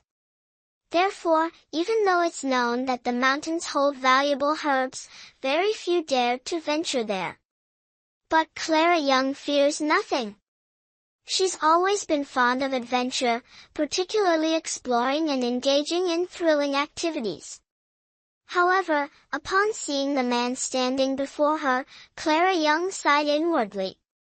It seemed today's mountain exploration would have to wait. "Miss!" John Cena exclaimed with delight upon seeing Clara Young. "Speak, what do you want?" Clara Young asked. "You're straightforward, so I won't beat around the bush. Could you come and see my master?"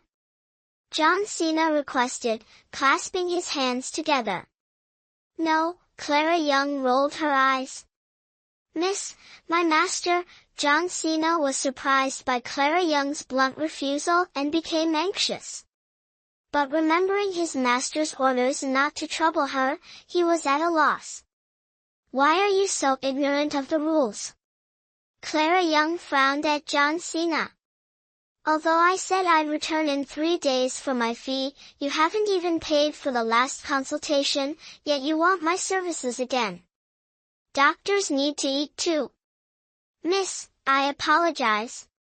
John Cena didn't expect Clara Young to refuse due to payment issues.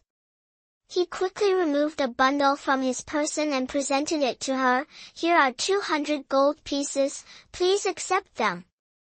Clara Young was astonished, her eyes wide at the sight of the shining gold bars. "I said 200 silver pieces, not gold." "Miss, my master believes your medical skills are worth 200 gold pieces." Seeing Clara Young's expression, John Cena silently praised his master's foresight. Indeed, his master was wise and perceptive. "Your master is sensible." Clara Young beamed, hugging the 450-piece gold bars. "Where is your master?" "Lead the way." "Yes. Please follow me." With Clara Young's agreement, John Cena immediately led the way. In his eagerness, he used his light-footed technique to move swiftly, surprised that Clara Young could keep up with his snow without trace steps, maintaining a consistent distance behind him. Truly a master. No wonder she could defeat the Ba brothers and save his master. Thinking this, John Cena's respect for Clara Young deepened. Clara Young maintained a calm demeanor, but inwardly she was cursing. John Cena was so inconsiderate. He didn't even suggest slowing down for her.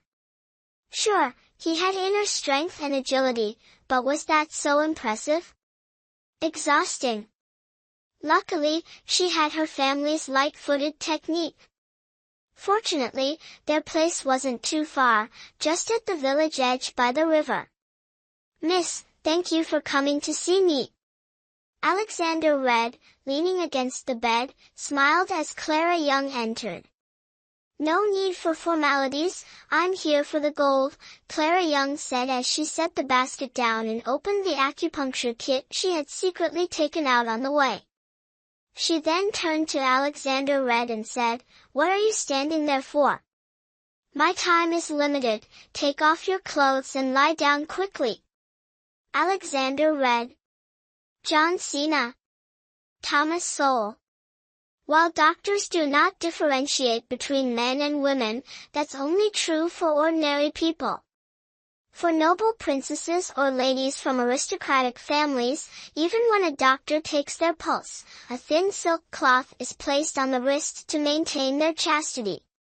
Having followed their master for many years, they were considered experienced, yet they had never seen a woman like Clara Young, urging a man to undress and lie down so directly. "You really are shameless." Thomas Sowell, seeing his master silent for a long time, thought he was angry and glared at Clara Young. "Clara Young? What did she do that was shameless? Is this guy out of his mind?" "Ahem. Thomas Sowell, don't be rude." Alexander Red snapped back to reality and, seeing Clara Young's puzzled expression, felt a bit helpless. "Master?" Thomas Sowell looked at Alexander Red in confusion. "Step back," Alexander Red said in a deep voice, then turned to John Cena. "Help me take off my shirt." "Yes, master."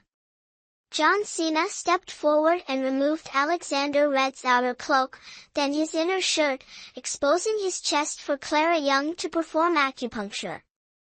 Clara Young said nothing further and began the acupuncture treatment on Alexander Red as she had done the previous day. Having experience from before, her skills were more refined this time, and she quickly and accurately found the acupuncture points, completing the process efficiently. John Cena and Thomas Sowell, standing nearby, sighed in relief when they saw Clara Young finish the acupuncture. Thankfully, this time the healer did not take the opportunity to behave inappropriately with their master as she had the previous day. All done. Clara Young packed up her needles, intending to leave. "Miss, please wait." Alexander Red stopped Clara Young and instructed John Cena to bring a bag of arrows to her. "Yesterday, I noticed you liked the sleeves with hidden darts, so I've had some short arrows made for you. Please accept them. These are great." Clara Young's eyes lit up as she looked at the full bag of arrows, numbering at least 100. This was exactly what she needed, so she accepted them from Alexander Red without hesitation and said, "I've taken your gift, so let's consider it payment for this treatment. I'm off now." With that, she waved goodbye to Alexander Red and his subordinates and left. "Master, about the medical fee." John Cena took out 4 gleaming gold bars he had prepared, unsure of what to do. He thought this lady was greedy for money, but who would have thought that a bag of hidden arrows worth only a few taels of silver could be exchanged for 200 taels of gold as a medical fee? Does this lady not know how to calculate? If she says it's settled, then let it be. Alexander Red's lips curled slightly, his voice carrying a hint of amusement. "Master, are you feeling any better?" Even the usually slow Thomas Sowell noticed the rare good mood of his master and quickly asked. Compared to yesterday, it's a bit better." Alexander Red propped himself up. "I've temporarily pushed the toxins in my body down to my legs. Combined with this lady's acupuncture, I should be able to hold on until the people from Healing Vale arrive." "Only a bit better?" John Cena frowned. Yesterday, the master was in critical condition. When he checked the master's pulse, he thought it was a matter of life and death. After Mrs. Young performed acupuncture, the master showed significant improvement. Why is it only a bit better today? Could it be that Mrs. Young didn't give the master the divine water today? Divine water? Alexander Red was puzzled. Yesterday, she gave the master a bit of divine water. At the time, John Cena and I didn't know what she gave the master. Could that water really have a miraculous effect on the poison in the master's body? Thomas Sowell excitedly wanted to chase after Clara Young. "I'll go find her and make her hand over the divine water." Chapter 28, Reckless, Punished, Thomas Sowell. "Don't be rash." John Cena immediately stopped Thomas Sowell. "John Cena, you're stopping me at this moment," Thomas Sowell said excitedly.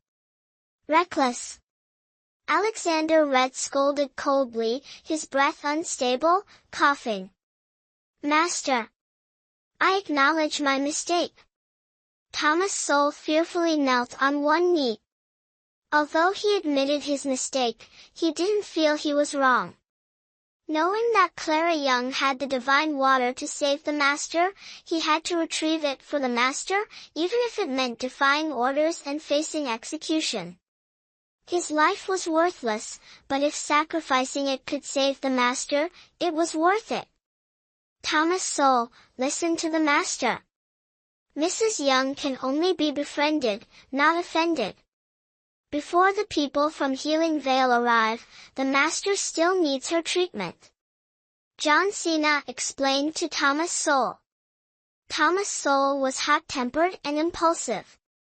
If not explained clearly, he might cause trouble for the Master and offend Clara Young.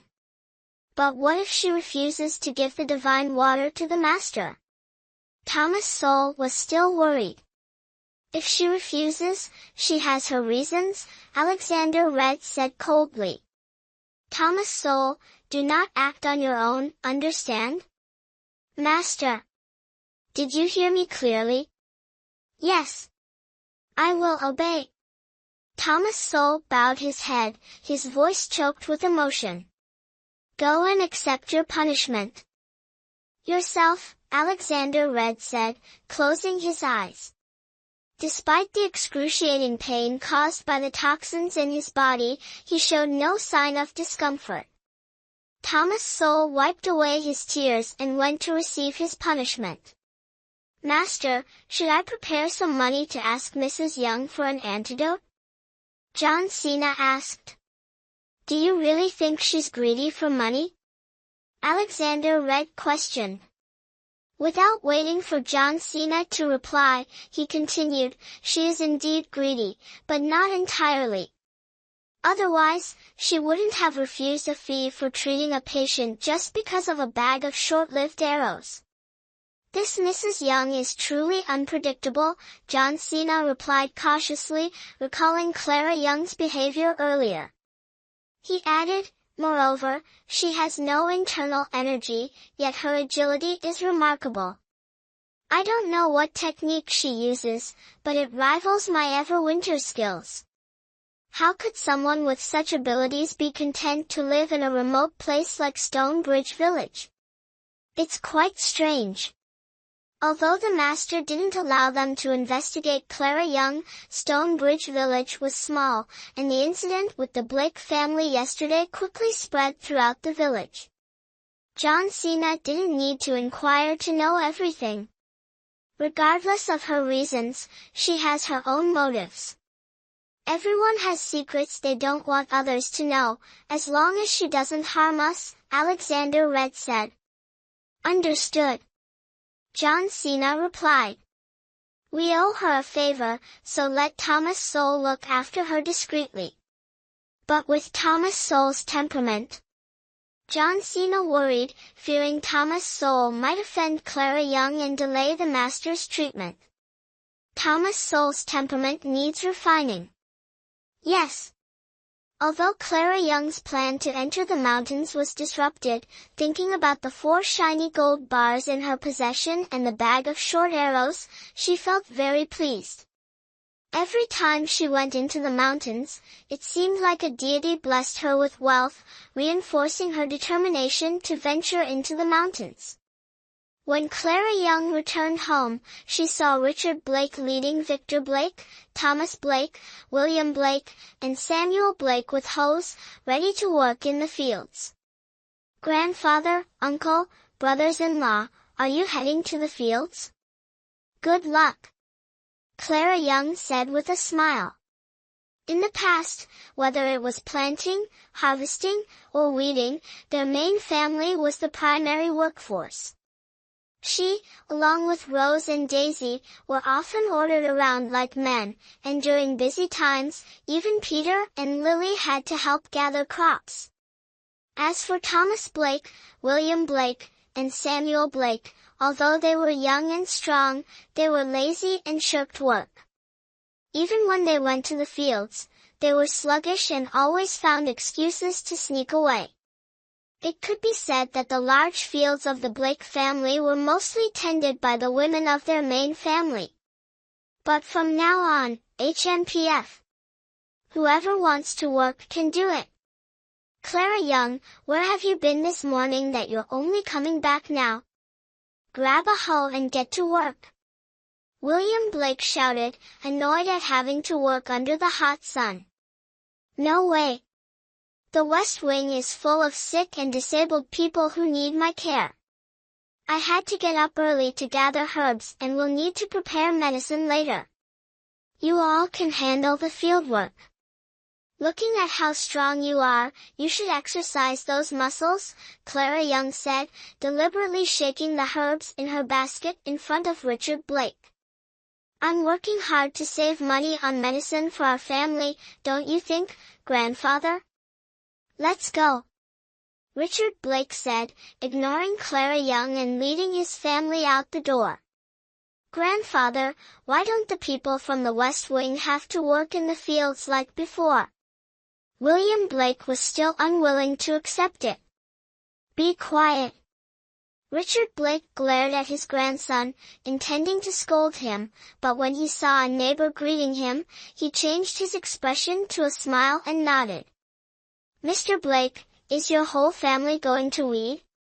Why don't I see anyone from the main house? The main house is staying home to watch over the house. Richard Blake replied awkwardly. As the person passed by, Richard Blake overheard him talking to someone else. It's already broad daylight and they're just now going to the fields. Look at those grandsons of old Blake, so big yet can't even carry a hoe. They're worse than the women from the main house. Keep your voice down. What are you afraid of? That whole family has a dark heart, treating the women like cattle, and now they don't even let people speak about it? Who doesn't know? Richard Blake's face turned as dark as coal with anger, but he couldn't lash out, so he vented his frustration on his descendants, forcing them to work the fields tirelessly like beasts of burden. The grandchildren, used to a life of leisure, were now tormented to exhaustion and became the village's laughingstock. When Clara Young returned to the West Wing, she found Edward Ford there. She showed him the herbs she had just gathered, keeping those needed for Emily Green's prescription and planning to sell the rest for money. This fish mint, the pharmacies in town all buy it. You can probably get about 20 coins for this batch, Edward Ford said, handing Clara Young a book. This contains illustrations of many herbs. You should study it more often to recognize more types, so you can gather more when you go up the mountain. Thank you, Mr. Ford. Clara Young initially intended to refuse, as The Herbalist's Grimoire, contained far more herbal entries than Mr. Ford's book. However, she couldn't take out her book from the space, and since she'd be going to the mountains often, having a legitimate reason for the herbs she gathered would save her a lot of trouble, so she accepted the book. Chapter 29, Save Our Master, Lily is fine. Children are most afraid of fevers, but as long as she doesn't have one, her bones will heal quickly, and she'll recover soon, Edward Ford informed Clara Young of his diagnosis. Thank you, Mr. Ford. Clara Young gratefully saw Mr. Ford out, though she still had to ask Elizabeth Blake for the medical fees. Surprisingly, Elizabeth Blake not only didn't argue but also readily handed over the money and inquired about Lily's injuries, leaving Daisy Blake, who accompanied Clara Young, as surprised as if the sun had risen in the west. Clara Young pretended not to notice the unusual behavior of the East Wing people.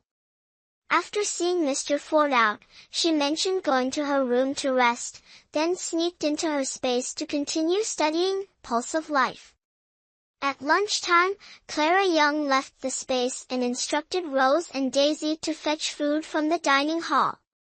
If they ask about me, just say I'm studying the herbal book Mr. Ford gave me and don't have time. She reassured Rose, who looked worried. "Don't worry, they won't give you any trouble." "Okay." Daisy confidently led Rose away. If the eldest sister-in-law said it would be fine, then it surely would be. She now trusts her sister-in-law completely. Indeed, the two of them successfully brought back food, and after eating, Clara Young returned to her room to read. Although she wasn't sure what the Blake family was planning, Clara Young was confident that, for the next few days, they wouldn't make any moves against the West Wing residents. She needed to seize this precious time to read. As she predicted, the people of the East Wing, the Blake family, remained calm and quiet for the next few days. For 3 consecutive days, Clara Young locked herself in her room, immersing herself in reading. With the help of the divine tree and her own intelligence, she managed to learn 1/5 of the book, Pulse of Life, in just 3 days. By her own assessment, this level of knowledge was enough to practice as a quack doctor. Notably, during this time, Clara Young's space also experienced its first agricultural harvest. The sweet potatoes, which she initially had little hope for, not only grew well but also produced an abundant crop. When Clara Young saw the space automatically harvesting the sweet potatoes, she could hardly believe these were the same ones she had dug up at the foot of the mountain a few days ago. These sweet potatoes were not only high-yielding, each one as big as a man's hand, but also had a fresh sweetness, tasting better raw than fruit. This place truly lives up to its reputation as a treasure land. With these sweet potatoes, there's no fear of hunger anymore. Clara Young exclaimed happily, "The best part is that planting and harvesting are so effortless, even more convenient and faster than mechanized and AI production." Every 3 to 4 days, she could harvest once, and at this rate, the sweet potatoes in her space would soon pile up like a mountain. Sigh. Why are the people of the Blake family still so slow to make a move? She needed to quickly separate and live independently to earn money. Clara Young was eager to make money, but little did she know there was someone even more eager than her, wanting to find a way to give her money. Thomas Sowell was ordered to secretly protect Clara Young, but she had been staying indoors for days, not stepping outside, leaving him unsure of what to do. If it weren't for his master's orders to protect her secretly without revealing himself, and John Cena's repeated warnings not to offend Clara Young, Thomas Sowell would have barged into her room to drag her out. Women, staying cooped up in a room all day in this hot weather, aren't they afraid of getting smelly? Recently, his master's health hadn't been good. Initially, the toxins were suppressed to his feet, but they were so potent that they had now spread to his legs. Meanwhile, the bastards at Healing Vale were still holding out, yet to send anyone. Thinking of this, Thomas Sowell was burning with anxiety. If Clara Young didn't appear by tomorrow morning, he would. Thomas Sowell, hiding in a large pagoda tree, looked toward Clara Young's room and silently made up his mind. Even if he were to be executed by his master later, he would accept it. Fortunately for Thomas Sowell, just at dawn the next day, Clara Young left the house with a basket on her back. She was well prepared and determined to explore deep into the mountains today. But as fate would have it, just as she left the Blake household, she realized she was being followed. Who was causing trouble so early in the morning? Clara Young frowned, pretending nothing was amiss as she continued into the mountains. Who cares who he is? If he dares to mess with this lady, he's just unlucky. Once we enter the mountains, Thomas Sowell thought he had disguised himself well and assumed Clara Young had no martial arts skills, so he let his guard down. As soon as they entered the mountains, he lost track of Clara Young, and while he was distracted, a cold dagger was suddenly pressed against his neck. Thomas Sowell was immediately stunned. How is this possible? Oh dear.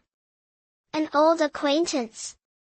Clara Young smiled slyly at Thomas Sowell, but the dagger remained firmly against his neck. What kind of martial arts do you practice? Such dark arts. The great hero is really free.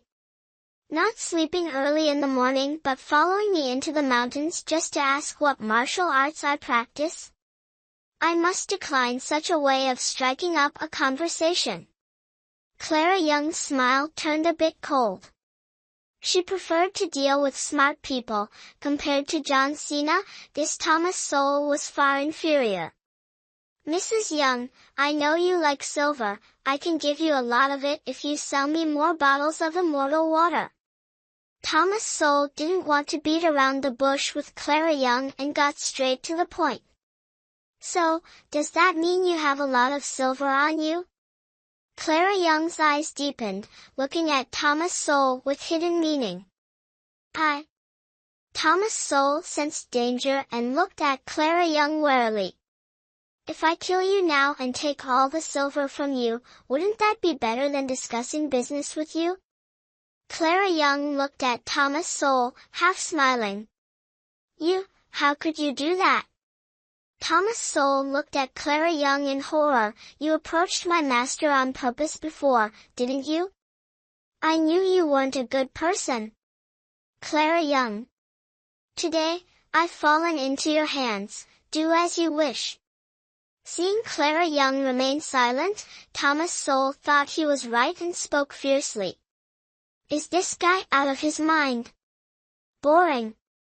Clara Young put away the dagger, coldly looking at Thomas Sowell. Don't follow me anymore, or next time I won't be so lenient. Thomas Sowell didn't expect Clara Young to let him go, but seeing her about to leave, he quickly blocked her path. Mrs. Young, the immortal water. I do like silver, but I find you annoying and don't want to do business with you. Clara Young rolled her eyes. Just then, a signal flare shot into the sky, and Thomas Sowell's face turned pale as soon as he saw it. Clara Young thought he was about to act, but Thomas Sowell suddenly knelt down. Mrs. Young, I, Thomas Sowell, am clumsy with words. If I've offended you in any way, I am willing to accept punishment. Just please save my master. As long as you save him, my life is yours. Chapter 30, Goodness. Just like Spider-Man. What do I need your life for? Clara Young didn't expect Thomas Sowell, although not very bright, to be quite loyal, and her anger subsided. All right, since he's a patient I've treated before, I'll go take a look. Might as well check his pulse, consider it some practice. Thank you, Mrs. Young. Thomas Sowell couldn't believe Clara Young agreed to his request so easily. It felt unreal, and fearing she might run away, he quickly took her to their residence. The poison in Alexander Red was indeed strong. He couldn't suppress it with his own martial arts. When Clara Young and Thomas Sowell arrived, John Cena was channeling his energy to help suppress the poison. Both of their faces were extremely pale, clearly indicating they were overexerted. Master.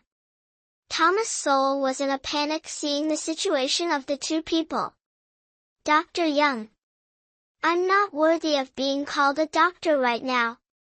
Clara Young said as she quickly took out acupuncture needles and inserted them into several acupoints on Alexander Red, sealing them to prevent the poison from invading his organs. Thank you, Mrs. Young. John Cena withdrew his internal energy, helping Alexander Red lie down. He was exhausted, making it difficult to speak, but he still maintained his manners.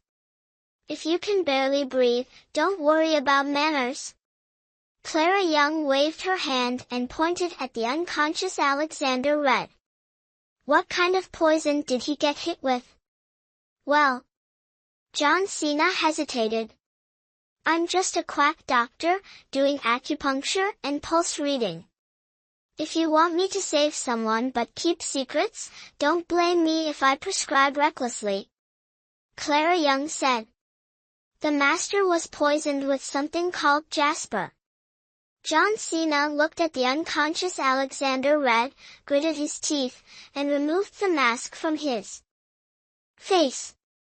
"Mrs. Young, please take a look." "Oh my! What is this?" His handsome face was covered with crimson veins, with blood surging underneath as if about to burst out. No wonder it was called jasper, it looked like a spider web on his face. "Mrs. Young, I'm sorry if we scared you." John Cena quickly apologized when he saw Clara Young silent for a long time. "It's okay." Clara Young regained her composure. "So this is Jasper. It's pretty cool. Like Spider-Man, cool? What does that mean?" John Cena and Thomas Sowell were puzzled. "Mrs. Young, jasper is a rare poison in the world, and no one has been able to cure it yet. The situation is urgent, so John Cena will not beat around the bush anymore. I beseech you to sell us some immortal water to ease the master's pain," John Cena said as he knelt down. Thomas Sowell quickly knelt as well. "If Mrs. Young sells us some immortal water, we promise to follow any command, even if it costs our lives." "Immortal water, you say? Selling it to you isn't out of the question, but first, you must answer one question for me." Clara Young looked at the two kneeling men. "Please ask your question." "The master of yours has been poisoned not just for a day or two. If you knew my elixir could suppress the toxin in him, why did you wait until now to seek me out?" "To be honest, miss, our master was poisoned from a young age. However, the poison didn't manifest outwardly when he was a child, it remained dormant and undetected. 5 years ago, the poison flared up, and we realized how terrifying it truly was. Since then, every year, our master has relied on the medicines from Healing Vale to temporarily suppress the poison. Initially, the poison would act up every 6 months, then every month, and now it occurs every 2 weeks. If it weren't for our master's profound inner strength temporarily suppressing the toxin in his legs, he might have." John Cena recalled the suffering their master endured over the years, and his eyes welled up with tears. Seeing John Cena emotional, Thomas Sowell continued, "Since the day our master was rescued by you from an assassination attempt, and with your treatment 2 days ago, we know the elixir you provided has a miraculous effect in suppressing the toxin. I intended to seek more from you, even if I had to, but our master stopped me from troubling you. Your master knew that approaching me would be a death sentence, right? You're no match for me, isn't that so?" Clara Young couldn't help but tease Thomas Sowell. "Miss, our master's heart is as clear as the moon and as vast as the sky. He is not one to disregard others' wishes for personal gain."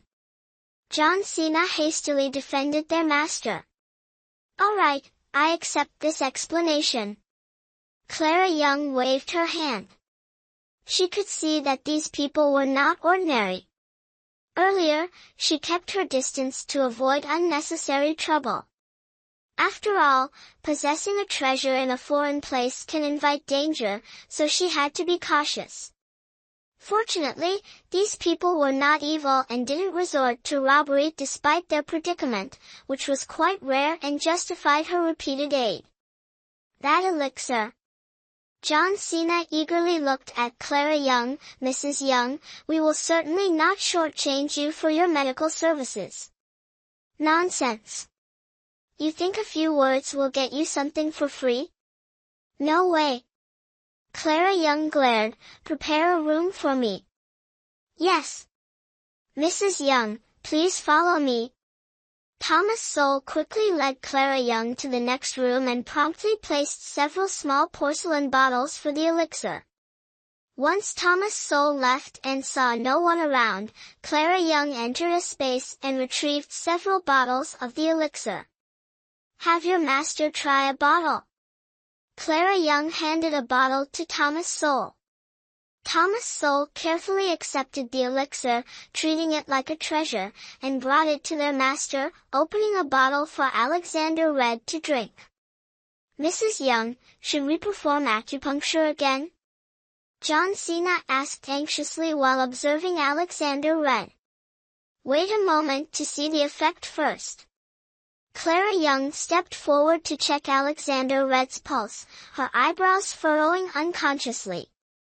Though she was only a beginner in pulse diagnosis, with the help of the divine tree, she had checked many pulses but had never encountered one so chaotic. It seemed the jasper poison was indeed formidable. A martial arts master like this, and yet he's been tormented to such an extent. About a cup of tea later, the bright red veins on Alexander Red's face gradually calmed down. "It's working. Truly worthy of the name divine water. Even better than healing Vale's medicine." Thomas Sowell exclaimed joyfully upon seeing this. Clara Young thought to herself, "Of course. This is the divine spring left by the ancient immortals. Thank you, Mrs. Young." John Cena expressed his gratitude, attempting to kneel again in respect. "Stop kneeling all the time." Clara Young waved her hand dismissively and told Thomas Sowell, "Give him another bottle to drink, I'll remove the needles, then perform acupuncture as I did the previous 2 times, and that should do it." "Yes." Thomas Sowell quickly complied. After Clara Young finished the acupuncture, Alexander Red's pulse finally stabilized.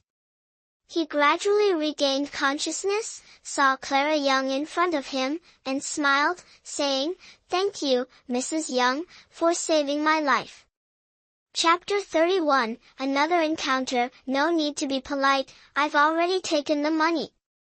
Clara Young pointed to the dozen or so bottles next to him. "1 bottle, 100 taels." "That's right." Alexander Red glanced at John Cena. John Cena respectfully presented a stack of banknotes. Clara Young didn't bother to check them thoroughly and just accepted them. "Mrs. Young, this miraculous water."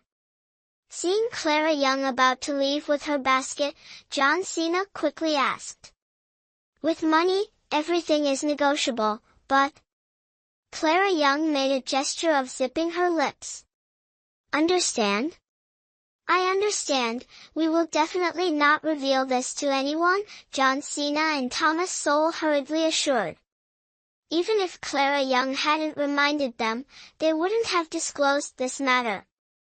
It concerned their master's life, and if their rivals found out and it brought harm to Clara Young, what would their master do if something happened to her? Clara Young appreciated people who were discreet and smart like John Cena, nodded to Alexander Red, and left. "Why was my mask removed?" After Clara Young left, Alexander Red noticed something unusual and asked angrily. Mrs. Young wanted to diagnose the master's condition, John Cena quickly explained. Was she frightened? Thinking of the rumors outside, Alexander Red frowned. No, Mrs. Young said the master's face was very cool. Although I don't understand what she meant, her expression at that moment wasn't one of disdain. John Cena was surprised that the master, who usually didn't care about outside rumors, was concerned about Clara Young's opinion. Cool, huh? A hint of confusion appeared in Alexander Red's eyes. Remembering Clara Young's calm demeanor when he woke up, he felt a bit relieved that she wasn't scared. Unexpectedly, there was a woman who saw his face and wasn't frightened. In the past, this face had scared a concubine in his mansion to death, even his mother. Master, there's still no news from Healing Vale. John Cena whispered. No need to wait for them any longer. Alexander Red's eyes flashed with a cold glint. Even if Healing Veil delivers the medicine now, I will not use it. Years ago, his master transferred 30 years of inner strength to him, saying that with his inner power combined with Healing Veil's good medicine, he could extend his life by at least 10 years. However, in recent years, the jasper poison has become increasingly difficult to control, and there might be a conspiracy from Healing Veil involved. His whereabouts were exposed, leading to assassination attempts, and the jasper poison flared up early. The message had been sent for more than half a month, yet Healing Veil showed no response. It seems someone wants him dead. Fortunately, he survived the ordeal, and in this small village, he was lucky to meet Clara Young, who possesses extraordinary skills. If his fate is to be controlled by this poison, he might as well entrust it to Clara Young. At least someone who can say, "Those who invade my land, no matter how far, will be punished," has more spirit than the petty people at Healing Veil. The master is right. How can Healing Veil's medicine compare to Mrs. Young's divine elixir? John Cena, understanding the master's thoughts, also looked stern. Each pill from Healing Veil is worth a fortune, yet they resort to such despicable means, tarnishing their reputation as healers. From now on, I will protect Mrs. Young as I protect the master, even at the cost of my life. Thomas Sowell, hearing the master's decision to abandon Healing Veil, knew that only Clara Young could save him now and immediately expressed his stance. Clara Young was unaware that the three of them had decided to rely on her. Although she currently had food and a large sum of money, she couldn't bring it out for her family to use openly, which left her feeling frustrated. The matter of dividing the family assets had become urgent. This time, after leaving Alexander Red's house, Clara Young did not return home but continued to explore deeper into Grand Manor. She couldn't stay cooped up at home every day, otherwise, the people from East Wing wouldn't have the chance to make a move, even if they had ill intentions. She wanted to see what tricks they might pull. After half a day of walking, Clara Young finally reached the mountainside, collecting quite a few medicinal herbs along the way. As expected, the deeper she ventured into the mountains, the fewer human footprints she saw, and the more abundant the herbs became. Thanks to her protective bow, Clara Young also managed to hunt 3 rabbits and 4 pheasants, all of which she stored in her space. Seeing that it was getting late, Clara Young decided to stop for the day. Although Grand Manor wasn't very high, its vast area and dense forest meant that traversing the entire mountain would take at least 2 to 3 days. There would be plenty of opportunities later, so there was no rush. Clara Young took a sweet potato from her space and began munching on it while heading back. After only a few steps, she heard the growl of a wild beast coming from not far behind her on the right. Curiosity piqued, Clara Young quietly followed the sound, parted the branches, and discovered a fierce battle taking place. A red python, over 10 meters long and as thick as a water barrel, was locked in combat with a tiger. Both the python and the tiger were covered in wounds, with signs of battle scattered around and the air thick with the smell of blood. The python, in particular, had its skin torn by the tiger's claws and was barely breathing, yet it still clung tightly to the tiger's body, refusing to let go despite the tiger's bites. "Save my child." Clara Young was about to wait for the 2 beasts to weaken each other before stepping in to reap some benefits when she suddenly heard a desperate cry. She quickly scanned the area, listening intently, but couldn't detect the presence of anyone else. "Save my child." The voice echoed again. Clara Young, now